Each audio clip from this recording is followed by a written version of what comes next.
Hey everybody, just going to take a quick break from the show to tell you a little bit about Shutterfly. If you're like us, you take a lot of pictures because you have a camera right in your hand all the time. How would you not take a lot of pictures? And we're taking all these pictures, more than we've ever taken in the history of the world.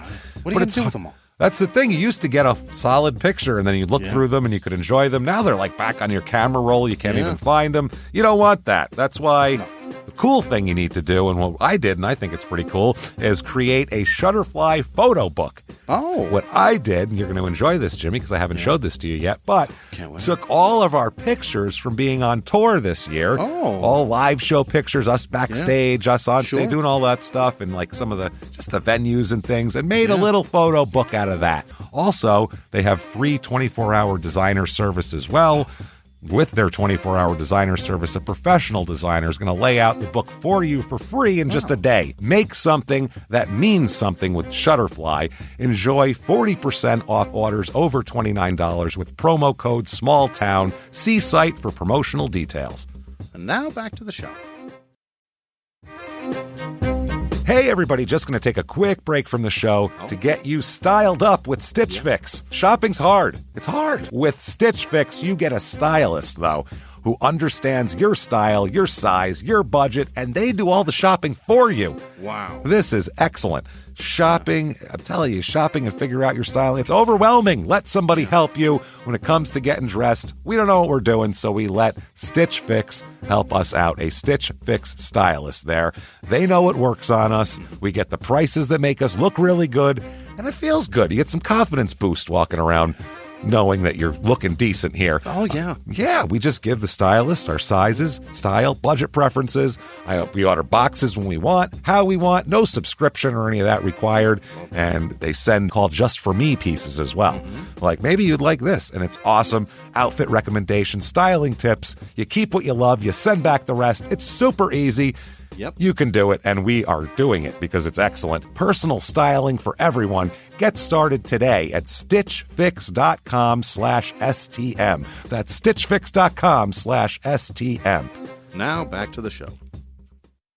This message comes from Greenlight. Ready to start talking to your kids about financial literacy?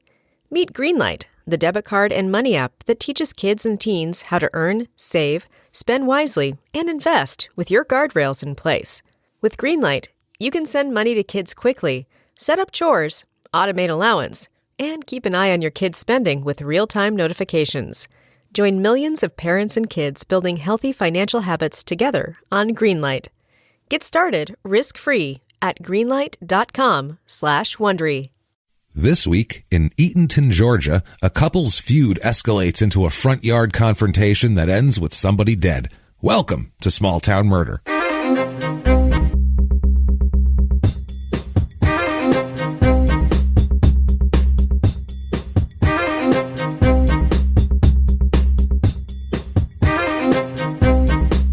Hello, everybody, and welcome back to Small Town Murder. Yay! Yay, indeed, Jimmy. Yay, indeed. My name is James Pietragallo. I'm here with my co-host. I am Jimmy Whisman. Thank you, folks, so much again for joining us on another crazy, crazy small-town adventure murder story that we're going to cover today. Really crazy, twisty, weird... Lots of weird stuff today that we're going to cover. That's just a crazy, crazy story. It's terrible, but fantastic. It's terrible, but woohoo, can't be weirder than last week, which is, I say that every week, because last week I said, well, it can't be weirder than the week before, and it was weirder, so you never know. Strange sound. Last week, a woman killing both her husbands was an interesting twist that was who were also related to each other, which is another a small town murder at its finest, everybody. I'll be a husband's uncle. This week, going back down to Georgia. Yeah. It's been a while since we've been down to Georgia, and we've been getting called, but go to Georgia. Where's Georgia? Where's Georgia? So we're going to Georgia, damn it. The devil's been there since before the last time we were there. It's so much, and I'll explain a little bit of why we've hesitated on Georgia when we get into the case. But first off, little house cleaning. Thank you, everybody, for your reviews and everything this week. iTunes, Apple Podcasts, the purple icon. Those reviews help us out a ton. They drive us up the charts. It's a business thing. It's not for us. I know it takes 30 seconds. They make you sign in and all that. But if you could give us 5 stars, doesn't matter what you you say. You can say you're following instructions. We don't care. It doesn't matter. It's not for our ego. It's just to feed the funky algorithm of the charts that we don't understand, but reviews way into it. And that goes for any other chart that you're on, any other platform you listen to. You can rate and review, I'm sure, on there. Please do that. One way or another. One way or another. If you can, do it up. It helps us out a lot. Also, go to shutupandgivememurder.com. Yes. That is the place to be for everything small town murder and crime and sports. You can get your merchandise, your t-shirts, your leggings, your everything like that on there. You can get, by the way, we're going to have a slate of tour dates coming up soon. Coming. For both shows, by the way. We're going to do some crime and sports too. Nashville, if you're just catching up and you maybe heard last week, late. Nashville is sold out. That's sold out pretty quick, so sorry about that, but we'll be in Nashville April 14th for everybody who has tickets there. We're going to have a good time on that one, and keep checking up on that site, and we'll update you also. Absolutely. Follow us on social media too. We'll give you those addresses. Just look up Small Town Murder. You'll find us. You don't need addresses. What are we talking about here? Good Lord, man.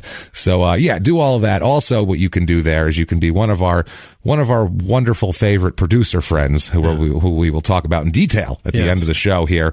You can do that very easily from the site, or by going to patreon.com/crimeinsports, or by heading over to PayPal and using our email address, which is crimeinsports@gmail.com. Right.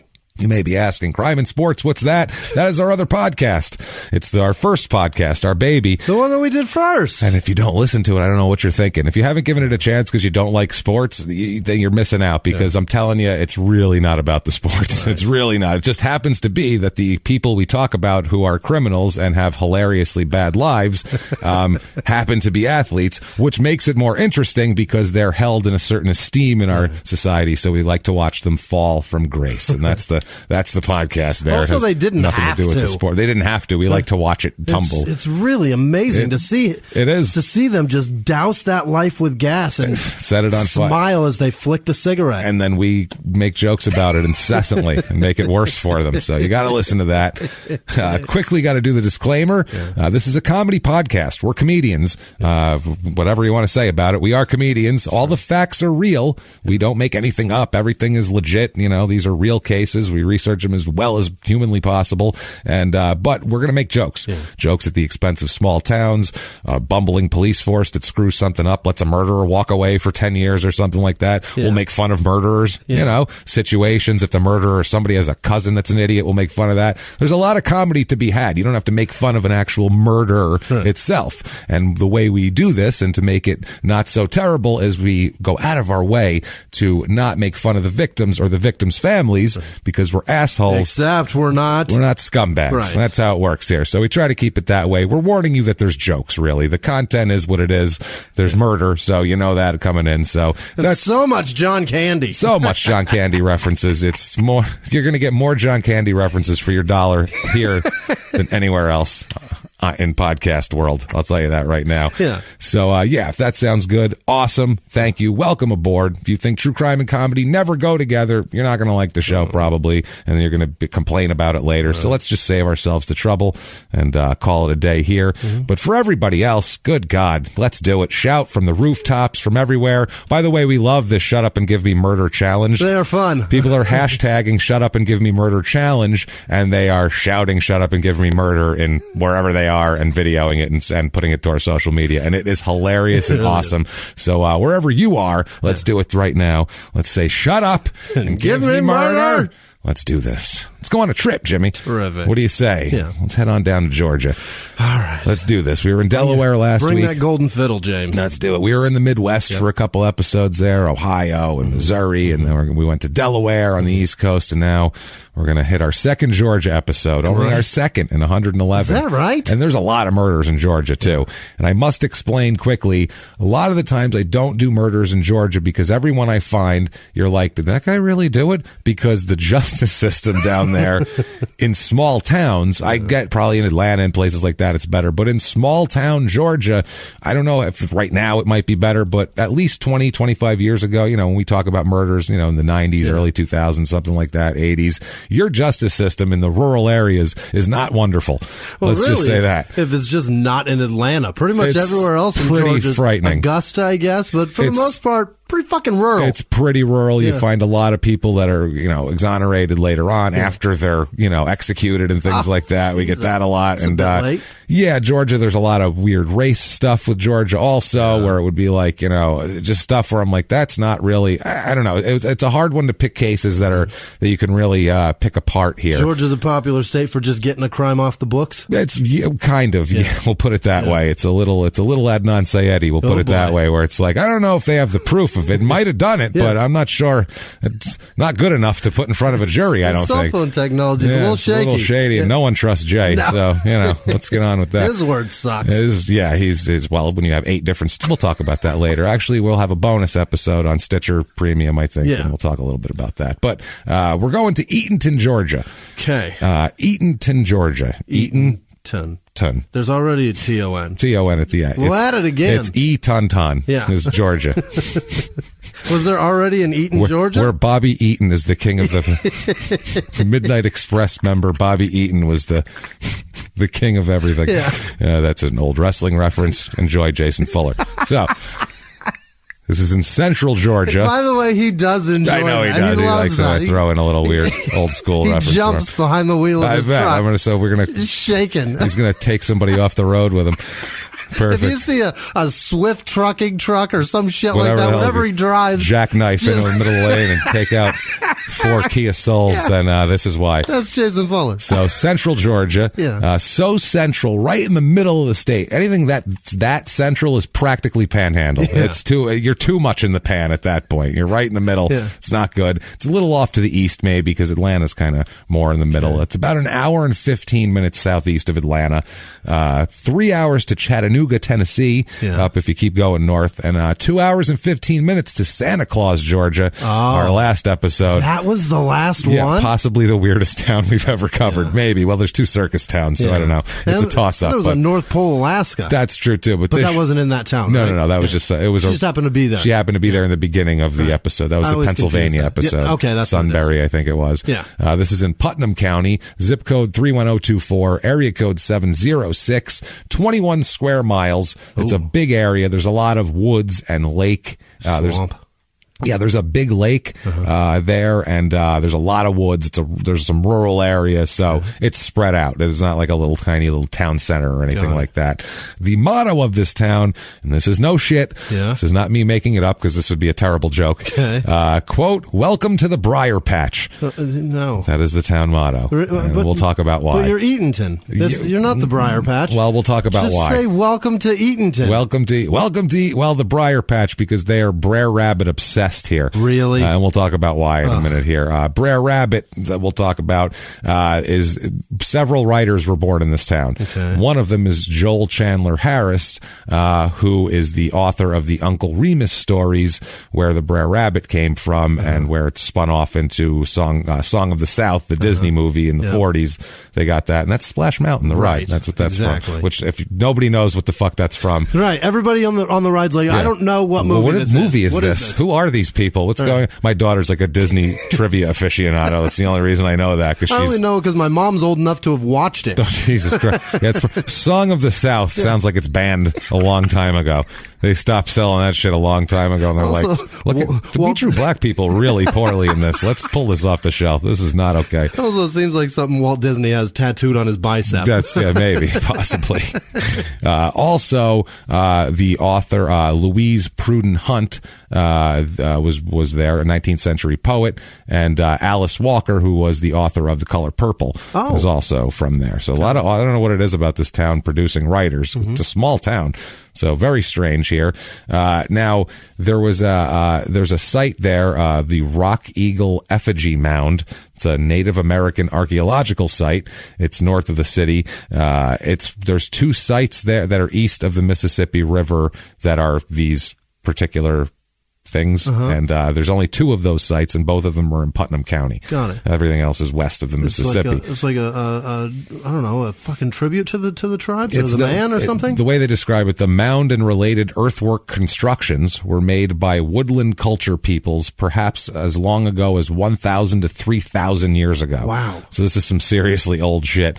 The site's within a 1,500-acre park, which the University of Georgia takes care of, and it's on the mound is on the National Register of Historic Places there. That's the mystique when you call them woodland creatures. Not woodland creatures, peoples. Woodland culture peoples. Culture. Yeah, it's a particular... We're talking 3,000 years ago. They were just like, I don't know, that lump of people. That was, we're just going to lump them together. Woodland people. I don't know what the hell. Weird. Yeah. So these are like, biblical Old Testament people. Yeah. These are fucking very old people. So, now after the American Revolutionary War, Eatonton was founded in 1807. After all that got going, it's the seat of Putnam County. Yeah. So God damn it, someone's going to come. There's some guy sitting there. I just picture some guy in like a Confederate soldier uniform sitting there with a musket on top of the records going, ain't nobody going to get these from me. Nobody going to get my records. We are hanging on to them. County seat. These and my guns from my cold dead hands. That's right.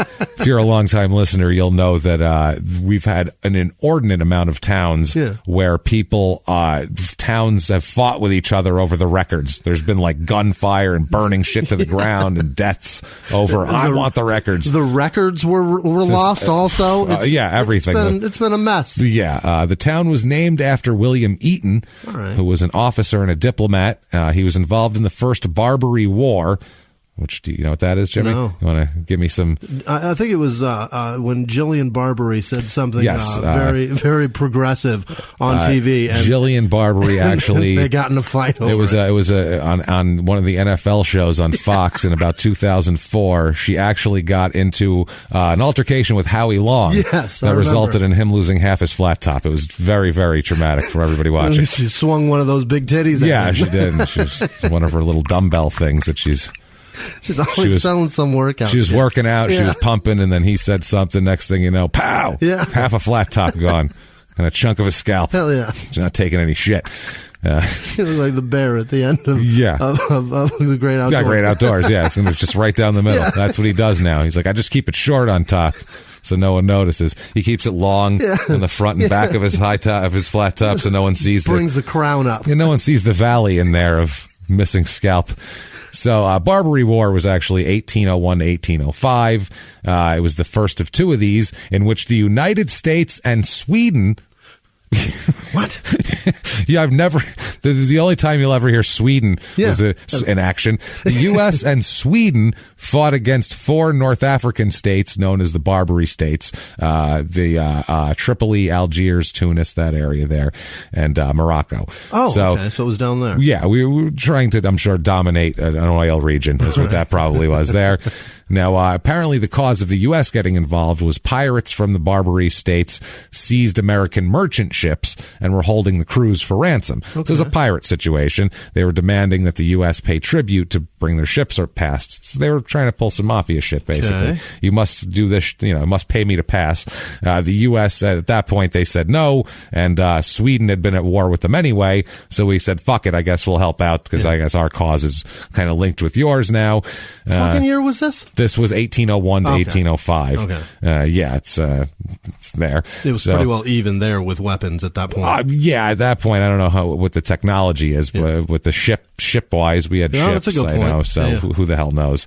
Now, after the war here, after the Revolutionary War, like I said, people moved here, and they began to develop cotton. Okay. So this became a big cotton region, and it finally was a city in 1879. It was incorporated. Now, after the cotton gin was invented, which kind of sped up the cotton industry a little bit here. It was huge there. Cotton was just thriving in Georgia, obviously. This is kind of center of the cotton belt, if you want to call it here. And a lot of slaves in this area. Absolutely. Also, the Civil War, obviously, was a big deal here. Yeah. And I have a description that comes from the Richmond Sentinel, which is a newspaper, on December 2nd, 1864. And this is reporting that when the townspeople learned that Sherman's troops we're going to be there within a week.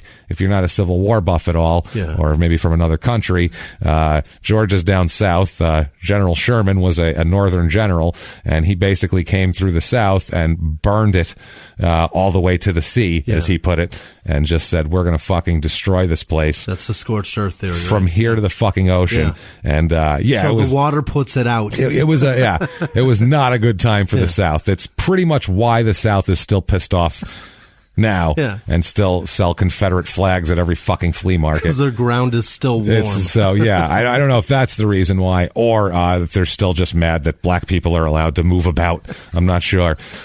I'm sure it's a combination of the two. We're just fucking with you, South. So we're kidding around. So this was a week before the troops got there. They said, quote, we found Eatonton agitated. The streets were thronged with horsemen, some moving out to look for the enemy and some prudently moving the other way. The windows and piazzas were lined with ladies and children, many of the former and all of the latter very pretty, and all dreading the advent of the vile vandals. So they are fucking... Shit was, worrisome. Absolutely. When they got there. Now, after the war and everything, in 1919, May of 1919, in a 5-hour period, 5 black churches and 2 black lodges in Eatonton were burned to the ground. No one was charged. None. No, 7 fires, including 5 churches, which is kind of a big deal when you burn down churches. I wonder if the white churches burned, if anybody would be in trouble. Possibly. No one charged. This is, 1919. Right. So this is hardcore. This is some Klan times. This is Birth of a Nation is playing in fucking theaters. This is crazy shit here. So no one ever gets charged with arson. So the first half of the 20th century, basically, black people left here like crazy. Sure. I wonder why. Weird, right? Weird. Called the... You can't even praise God here. No, not in that building anymore, apparently. So the county population dropped by more than half from 1920 to 1960 during this time when black people moved up north and everything like that. And it did. So it was a big deal here. And rural people moved to the city because there was more mechanical shit, less farm work, and that sort of thing here. Now, November 22nd, 1992, an F4 tornado came through here. Oh, shit. With winds of 260 miles an hour. Wow, that's fast. That's really fucking fast. The storm caused $27 million in damages in the town, which I didn't know. That's the town. That's everything. That's every trailer they could muster. To houses and businesses. The tornado killed 5 people and injured 86. Wow, that's a tornado right there. That's like a school shooter. Yeah, that's a lot of people hurt. That's fucking crazy, and 27 million in damages too. That's a lot. So now in the 21st century, the whole Jesus Christ, since the last 20 years or so, Eatonton has become known as the dairy capital of Georgia. Hell yeah. Because now the dairy farming industry has been huge there. They are the dairy capital of Georgia. Stay tuned for more on that. Fantastic. And things to do, because it's fucking hilarious. Really? Oh, yeah. People in this town, population 6,512. It is down 4% since 1990. So, not too much of a change, but so the dairy no doesn't growth. Boom it, huh? Apparently the dairy is not booming here. A lot of lactose intolerant people. Yeah, they're not. They're I don't know. It's a little. I don't like cottage cheese. I'm going over there.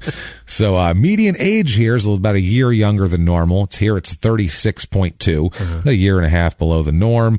More females than males by a good amount. It's about 52.5% female. The 5 to 9 year old demo.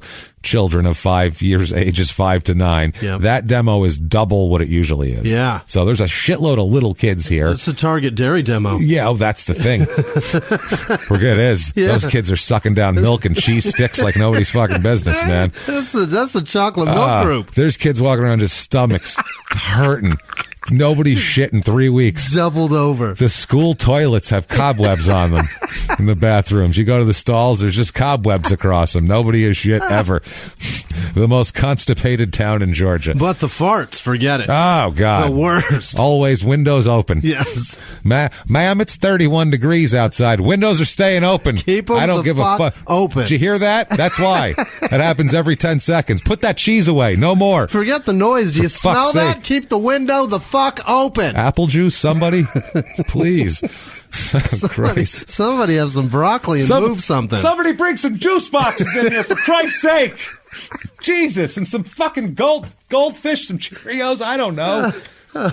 Jesus. Fiber One bars. Pass them out. Damn it, these kids. Have you had one of those? No. Don't eat a Fiber One bar if you have things to do in the next 2 hours. You have no problem shitting. Why are you eating fiber? You have no idea this. He's whenever we go anywhere, shitting is a thing. We'll get to the airport. I gotta shit real quick. I'm like, who doesn't shit before they go to the airport?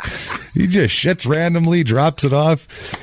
He could like go behind a corner for a second. Like, what are you doing? He's just like shitting in his bag real quick, throw it in his. Like, how did you shit like that? He just shits all the time.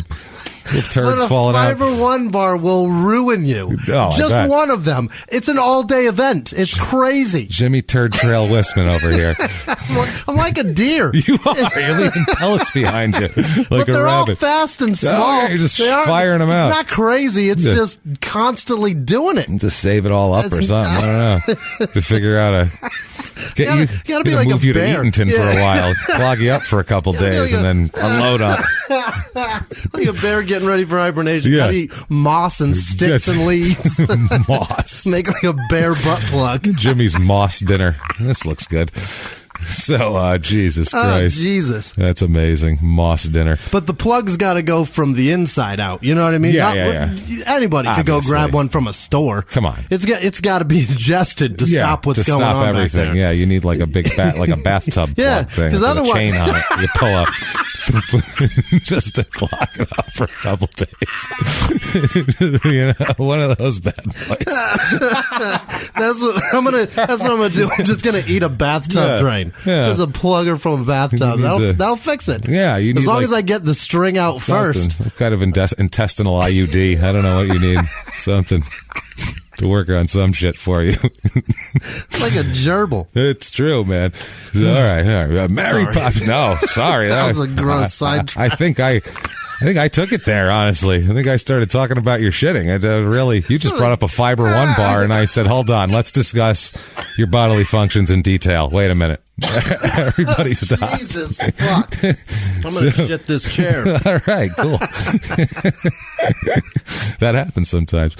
So, married population is less than normal. People are a little younger. I guess maybe that's why. It's about 46%. Nothing crazy. Everything else is pretty normal. Divorce rate, things like that. More people are single with no children here. So, I don't know, for whatever that's worth. More people are single with children here, too. So, more single people. Yeah. Race of this town, 30% white. Oh. It's the lowest white we've ever had, I think. That is maybe. impressive. Yeah, 30% white. Especially for Georgia. It's the South. The South has it's pretty much from what I've covered in this. I haven't lived all over the South to know this, but it seems like there's black towns and there's white towns and there's some towns that are mixed and they mix in the cities and then they separate again as they go out into the country. I figure the more rural, I don't know if it's there's plenty of but it seems like the more rural, people. it's more populated densely by the not down south white people that hate the city. Yeah. Well, down south though, there's black people that are rural too. They've been rural for generations and they stay rural. It's just there's everywhere shit, but especially in the South. Yeah. In New York, you don't see a lot of people that are living there's not a lot of black people in Oswego. You know what I mean? But they're down south. It's different. So here, it's 57% black. Okay. Usually 12 is the average in the U.S. 0% Asian, 0.0% Asian, 12% Hispanic. Yeah. So it's a mix. There's mixed here. How are we doing on some Jews? Diversity. Let's find out. Okay. Religion, 34% are religious, which is very low for the South, as we found out. 14%, the most, are Baptist, because Baptists are the Catholics of the South, as we know, obviously here. 0.0% Jewish. Yeah. No Jewish people coming down here at all. 0.0% Muslim. No, thank you, is what they've said to Eatonton, Georgia. That's incredible. Thank you, no. No. Putnam County, as far as voting goes, the county it's in, 29% of the people voted Democrat last election, 69% Republican. Okay. It's a conservative area, even in that county. Okay. Here, unemployment, it's 5%. Normally, it's about 4% in the rest of the country. Average, So that's not bad. it's about average. Household income, though, is not average. Okay. Median household income in the United States is $57,500. Here it is $34,000 here. So good 23,000 under That's where it tough should living. be. That's tough. 20% of the people here make under $15,000 a year. 20%. Another 20% make between $20,000 and $30,000 a year. 40% are under 30 grand. 60% of the people make under $50,000 a year here That's in this depressing. town. That's not great as far as opportunity goes here. Come on, dairy, start charging more for your Jesus. fucking milk. And there's manufacturing jobs, which I think count that industry here. That seems to be like kind of the bulk of the jobs. There's very low in anything that's like white collar. There's no science, professional, technical, that sort of thing. There's really none of that. Financial and insurance stuff. It's a third of the normal. It's a blue collar kind of place. Cost of living, 100 being regular, par, average. Here it's 93. So its cost of living isn't even that low. Yeah. Also, usually that low of a income, right, yeah. It's usually pretty low. The housing here is 91. So it's a median home cost here is $169,600. Jesus. So that's not that low for an area that's got such low income. You priced 60% of your fucking population out of the market already. That's it. Well, if you want to be there, you can be there. We have for you the Eatonton, Georgia Real Estate Report.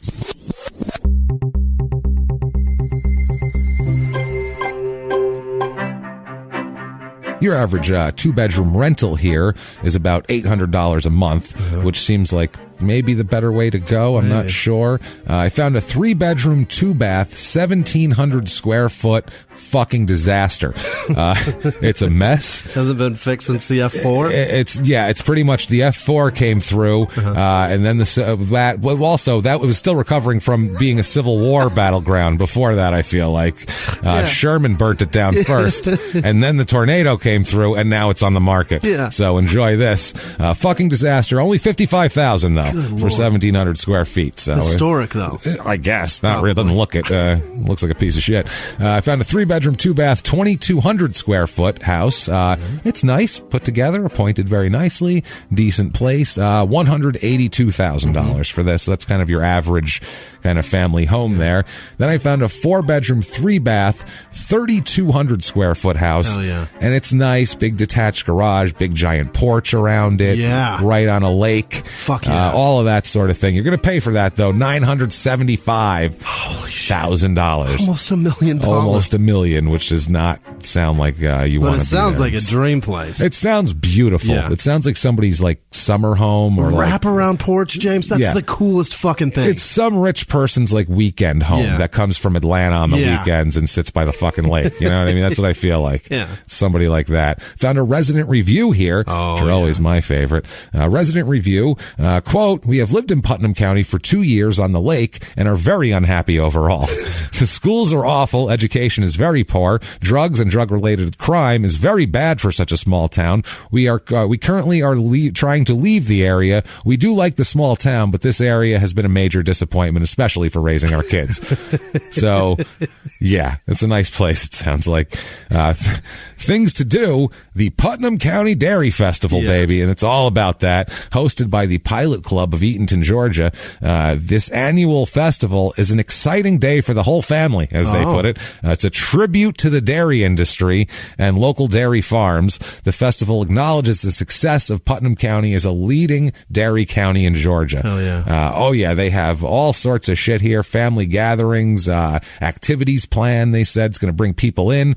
They have a Dairy Queen competition. Oh, Jesus. Not affiliated with Dairy Queen, not. of course, but she is the Dairy Queen, they call her. Last year's the reigning Miss Dairy Queen is Miss Haley Jameson. Good for you, There's Haley. a picture of her on there. Very nice young lady.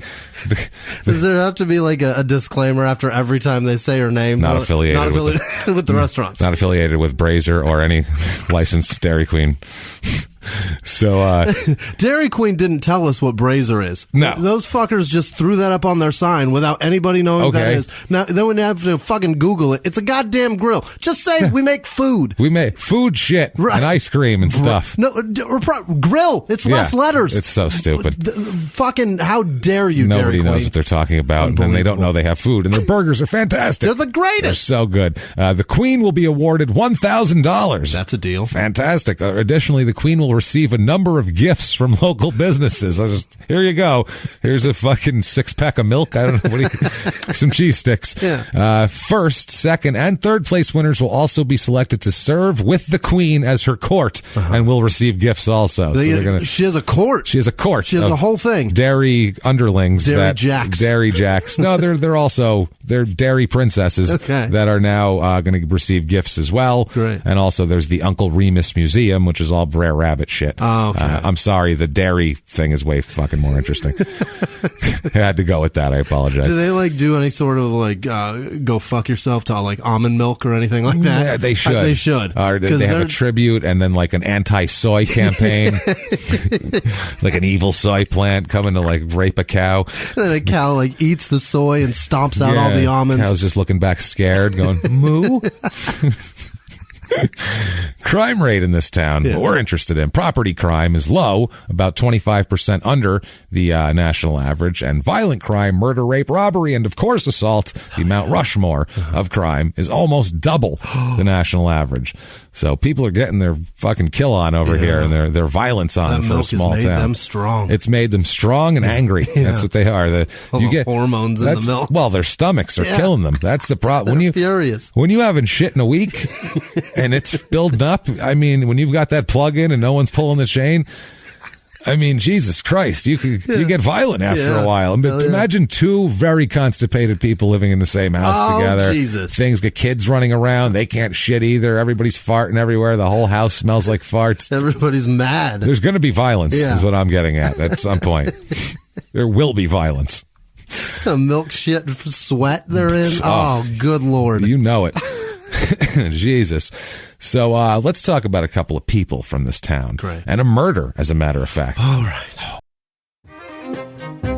Hey, everybody, just going to take a quick break from the show to tell you about the safest sponsor ever, Simply Safe. Absolutely. These people will keep you safe. It's amazing. You know that every 26 seconds a burglary takes place in the United States, according to the FBI. That means that by the time this podcast is over, dozens and dozens of homes will have been targeted, ransacked. God knows what happens here. So protect your home before it's too late with Simply Safe proactive security system. Simply Safe helps stop threats before they even have a chance to break in.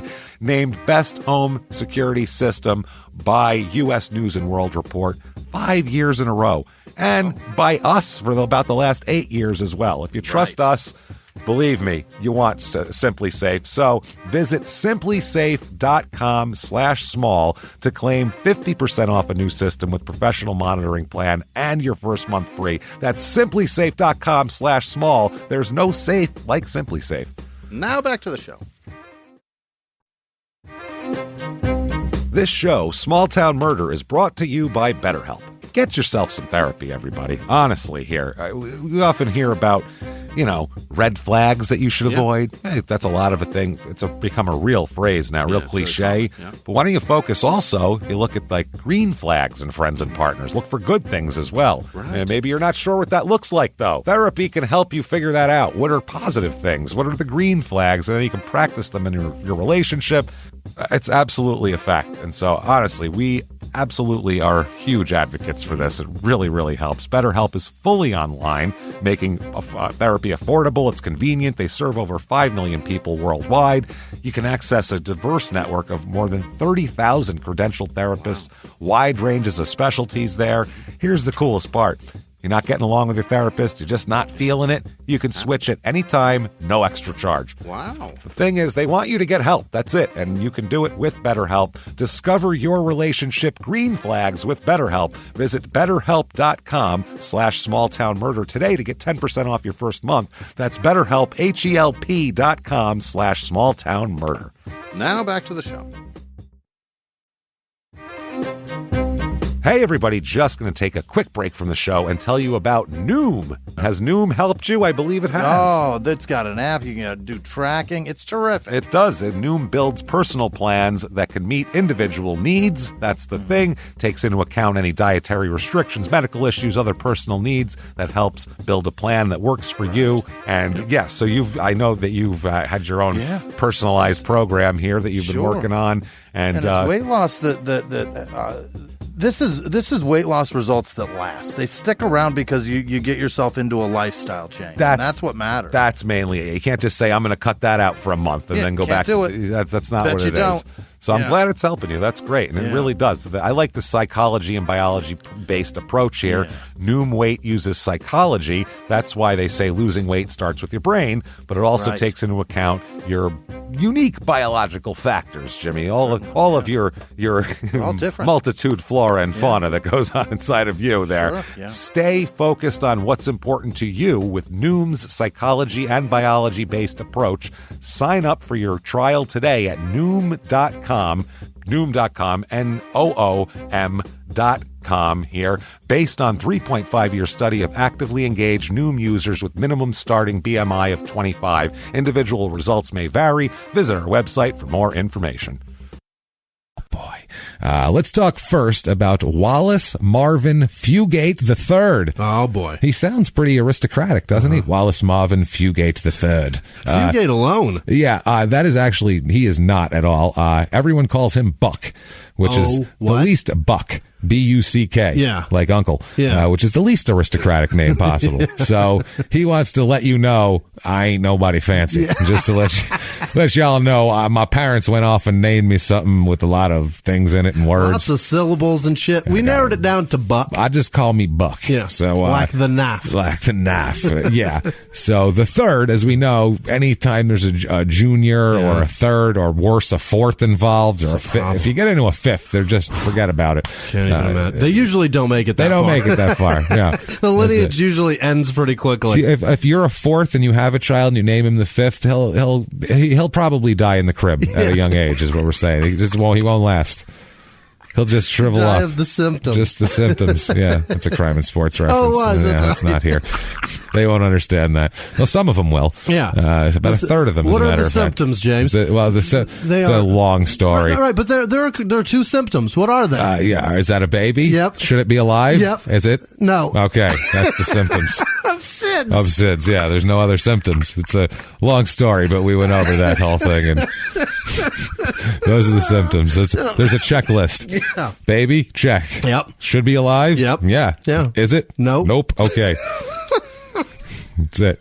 Terrible. I know that's a terrible thing. It's a horrible thing. In context of where it came hilarious. from, it's very, very funny. So, Wallace Marvin Fugate III, or Buck, as we'll call him from now on. If the man wants to be called Buck, you know, you can have it. If the man wants to be called Muhammad Ali, God damn it, we should respect his wishes. I'll call him Muhammad Ali. No follow-up to that? I don't remember the next line. His mama named him Clay? I'm going to call him Clay. Sorry. Clay. Jesus, coming to America references here. Flying out of here everywhere in left field. Like, please, Jimmy. Jimmy, swing. Jesus. I got nothing, James. Finish my sentences. I'm in Chamber number 9, verse 32 only speaks about Brooklyn Zoo, Jimmy. Brooklyn fucking Zoo. I got nothing. Damn it. Damn it. I'm trying so hard. He was too. He was. The Rolodex was turning. Spinning. So Marvin Fugate here, Buck, Wallace Marvin Fugate III. Buck. He's born November 24th, 1949. He marries. When he's about 21 years old. He marries a woman. He marries a Patty Diane Nelson, who becomes Patty Diane Fugate. Yes. After that, they get married in 1970. She's like 18. He's 20. So this is late 60s, young romance, married early, scenes from an Italian restaurant played out in life right form. In real life. Right in real life is what it is here. So they end up having a child. Also, in 75, their son comes along. Great. They name him Wallace Marvin Fugate IV. Oh, boy. They call him Mark for some reason, which Okay. At least Buck's like a nickname. Mark isn't a nickname. Mark's a name. Well, you could have called him Ted. His name is fucking Wallace Marvin? Jonathan. And they go with Mark? Mark. No. How about Marvin? Yeah. Marv. Yeah. Maybe he's a bitch, and they're like, he's going to be a Mark one day. He's going to be Mark. He's a bitch-ass Mark, this motherfucker. They went like That's what it is. 1990 West Coast rapper. Bitch ass Mark. Bitch ass Mark. Maybe they were carny folk. It's possible. This kid's nothing but a Mark. Nothing but a Mark. Nothing but a Mark. He's gonna get pickpocketed every day. He's never gonna be able to take people down with table games. Never. He'll tell them that the thing is too big for the ring to fit around, and then he's gonna just be giving away Briar Rabbit dolls left and fucking right. We can't have that. Right. Stuffed Briar Rabbit flying out of here like crazy. So they're married. They have 20 years of marriage. What's relatively uneventful. I mean, they have typical kind of marital issues as far as they have fights and they have things like that. When asked by friends, their marriage is just described as nothing out of the ordinary, which who knows what happens behind closed doors too, because we're talking from 1970 to 1990. So, it's not like a lot of things came to the forefront if it happened inside your home. Right. I feel like so. You deal with it on your own. Yeah, a little bit. We've seen it's fine. Yes, but maybe a little more in a rural area too. I'm not sure. So, but I mean, there's nothing crazy. They say like their friends will be like, they weren't all lovey-dovey all the time, but they weren't at each other's throats either. They were just like, we're married, we have this kid, let's pay our bills and make the best of it and try to get on with our lives here. You don't kill me, I don't kill you. Hey. End of the day, it's fine. We walk away, we do like a thing like a dealer at a casino. We put our hands up and we take a fucking So, the late 80s, though, things start to get a little contentious among them. They start having fights more and he'll leave and come back. And then there's, conflicting reports of he was dating a woman at one point, but we don't know if it's while they were still together or while they had broken up or things like that. So kind of typical end of the marriage, shenanigans and bullshit that goes on we've both been divorced. It's a mess. It's a weird estuary period between that and life and the rest of your life. Yeah, it's where you're trying to gather how they're going to treat you versus how you're supposed to treat them based on how they treat you, and then you never know until you get into a groove, and then we just treat each other shitty mutually. Yeah, you're not in, you're not out. It's just this weird. It's like this weird standoff with a stray dog where you're like, are you going to bite me or do you want to get pet? Are we going to be cool about this or is everybody going to be a dick? I don't know your name. You don't know what I smell like. What's going to happen? Are we going to just turn and walk the other direction? Right. Maybe I'll pet you. Maybe you'll bite me. Maybe you go lick your own balls and I walk away. Sounds good to me. Sounds great. Sounds fantastic. So, Buck here, he ends up finding a woman while they end up breaking up. Now, Patty and Buck in end of 1990, a divorce ends up being final. It's done. They file for divorce and all of this. Now, Buck is dating a woman named Connie, and he started dating her in about 1989, and it's kind of, we don't know whether maybe that helped the divorce happen or if it was a result of it or what. We're not sure what came first here, the chicken or the egg. Gotcha. Or if they were having problems, they were about to get divorced and then he found somebody else and who knows. What a Georgia name, Connie. Connie got 2 kids. Yeah. So it's Buck and Connie. All right. And her 2... There's so many of those in Georgia. Buck, Connie. Let's do it. Now, Patty begins dating a man as well. Yeah. Patty begins dating a man named Steve Fields. Okay. And Steve Fields apparently will hang out with Mark, because Mark's a teenager at this point. Okay. Mark's, 15 years old. Steve likes to ride four-wheelers and shit like that around the trails and do all that kind of shit. And you should know better than to say somebody's your kind of guy. You never know. You don't know where the story. You have no idea where the story's going whatsoever. I just like his hobbies. Yeah. Well, at least one of his hobbies. 26 minutes from now, he's got 4 children's heads on the posts of his bed while he sits in the middle masturbating and chanting the Lord's Prayer. And Jimmy's like, my kind of guy. He was so much cooler when he rode quads. Man, that does not happen, by the way. And that would be a crazy episode. That's a horrible show. You'd have probably heard about that one already, I would imagine. By the way, off the subject completely, every once in a blue moon, I want to do a murder that's not technically in a small town, but is very panhandle-ish and has all the small town aspects of it. Would anybody object to that shit? I like that. If we did that, that's kind of like maybe a suburb. No, I'm not going to do something that happened in Times Square. Right. I'm going to say if it's like a suburb, downtown Denver area, technically got a few, more people than we cover, but it's a small townish feel to it or something. And so I found this one case that we have to cover it. I've read it 20 times. I keep going back to it, and I'm like, maybe it's in a different town. I keep searching, and it's in the place where it's at. This gated community, because this is what happened. God damn it.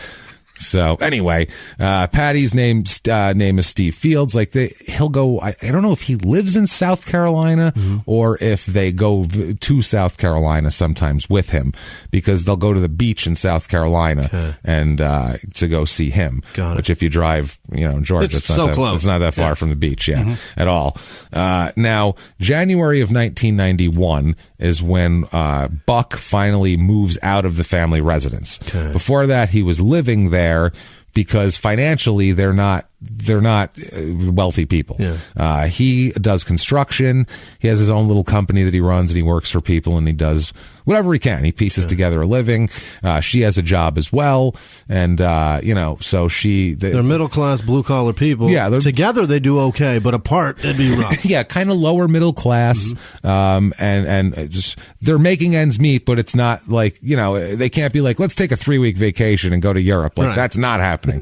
If they took a 3-week vacation, they would be ruined. Yeah, they'd be ruined. It's all over. They'd be behind, and it would be they're living kind of paycheck to paycheck, like fucking like me, half the country. I was going to say like more than half the country. That's normal shit. Yeah, that's a very familiar situation. I can here. taste this right now. Yeah, I know this taste. I know what this smells like.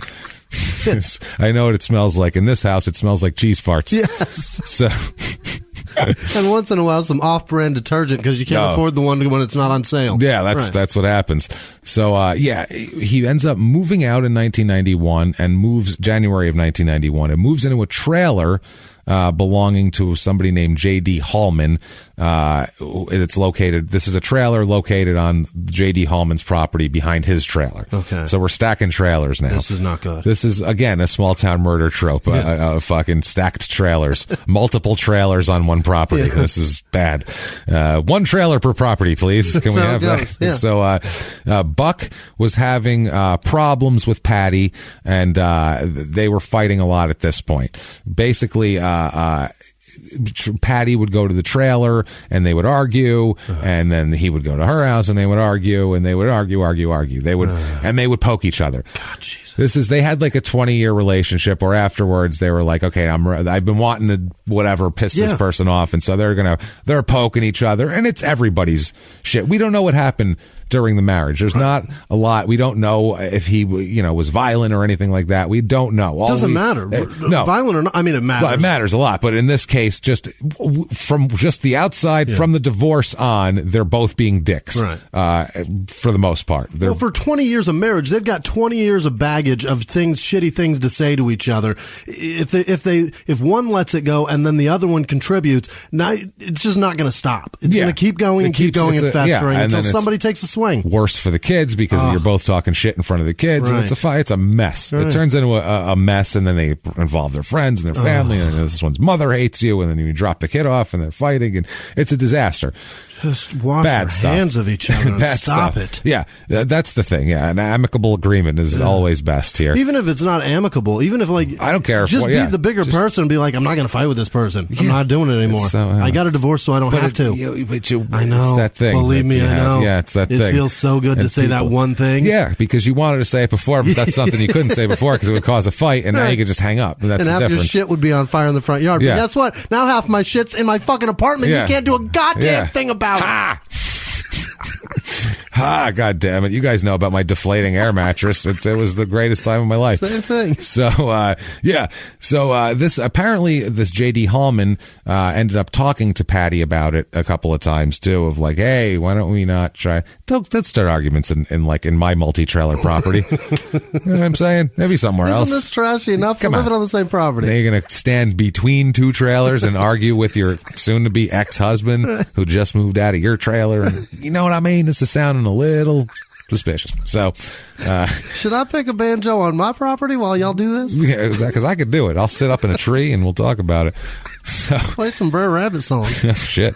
She ends up getting a restraining order against him. Okay, this comes down on January 26th, or this comes down in the late January of 1991. Okay. And it says here that I have the restraining order here. Actually, yeah. I've never had more documentation on a case than this. We'll talk about later on where it came from, but there's a site where it literally has everybody's statement that they've ever made. Yeah. I mean, everybody's statement, every report, everything. Yeah. So to me, this was like, I love all this. And at the same time, I'm like, holy fuck, how do I make this 2 hours? Yeah. Like this is insane. It's like, it's a serial amount of information. Literally, like it's like a crazy, hours. We could write a book. We could write a book about this case, literally, and we're going to try to do it in 2 hours. So, if anybody is familiar with the case or anything like that, and you're like, well, you left that out, there's no way it's all going in there. So we're trying to hit the most relevant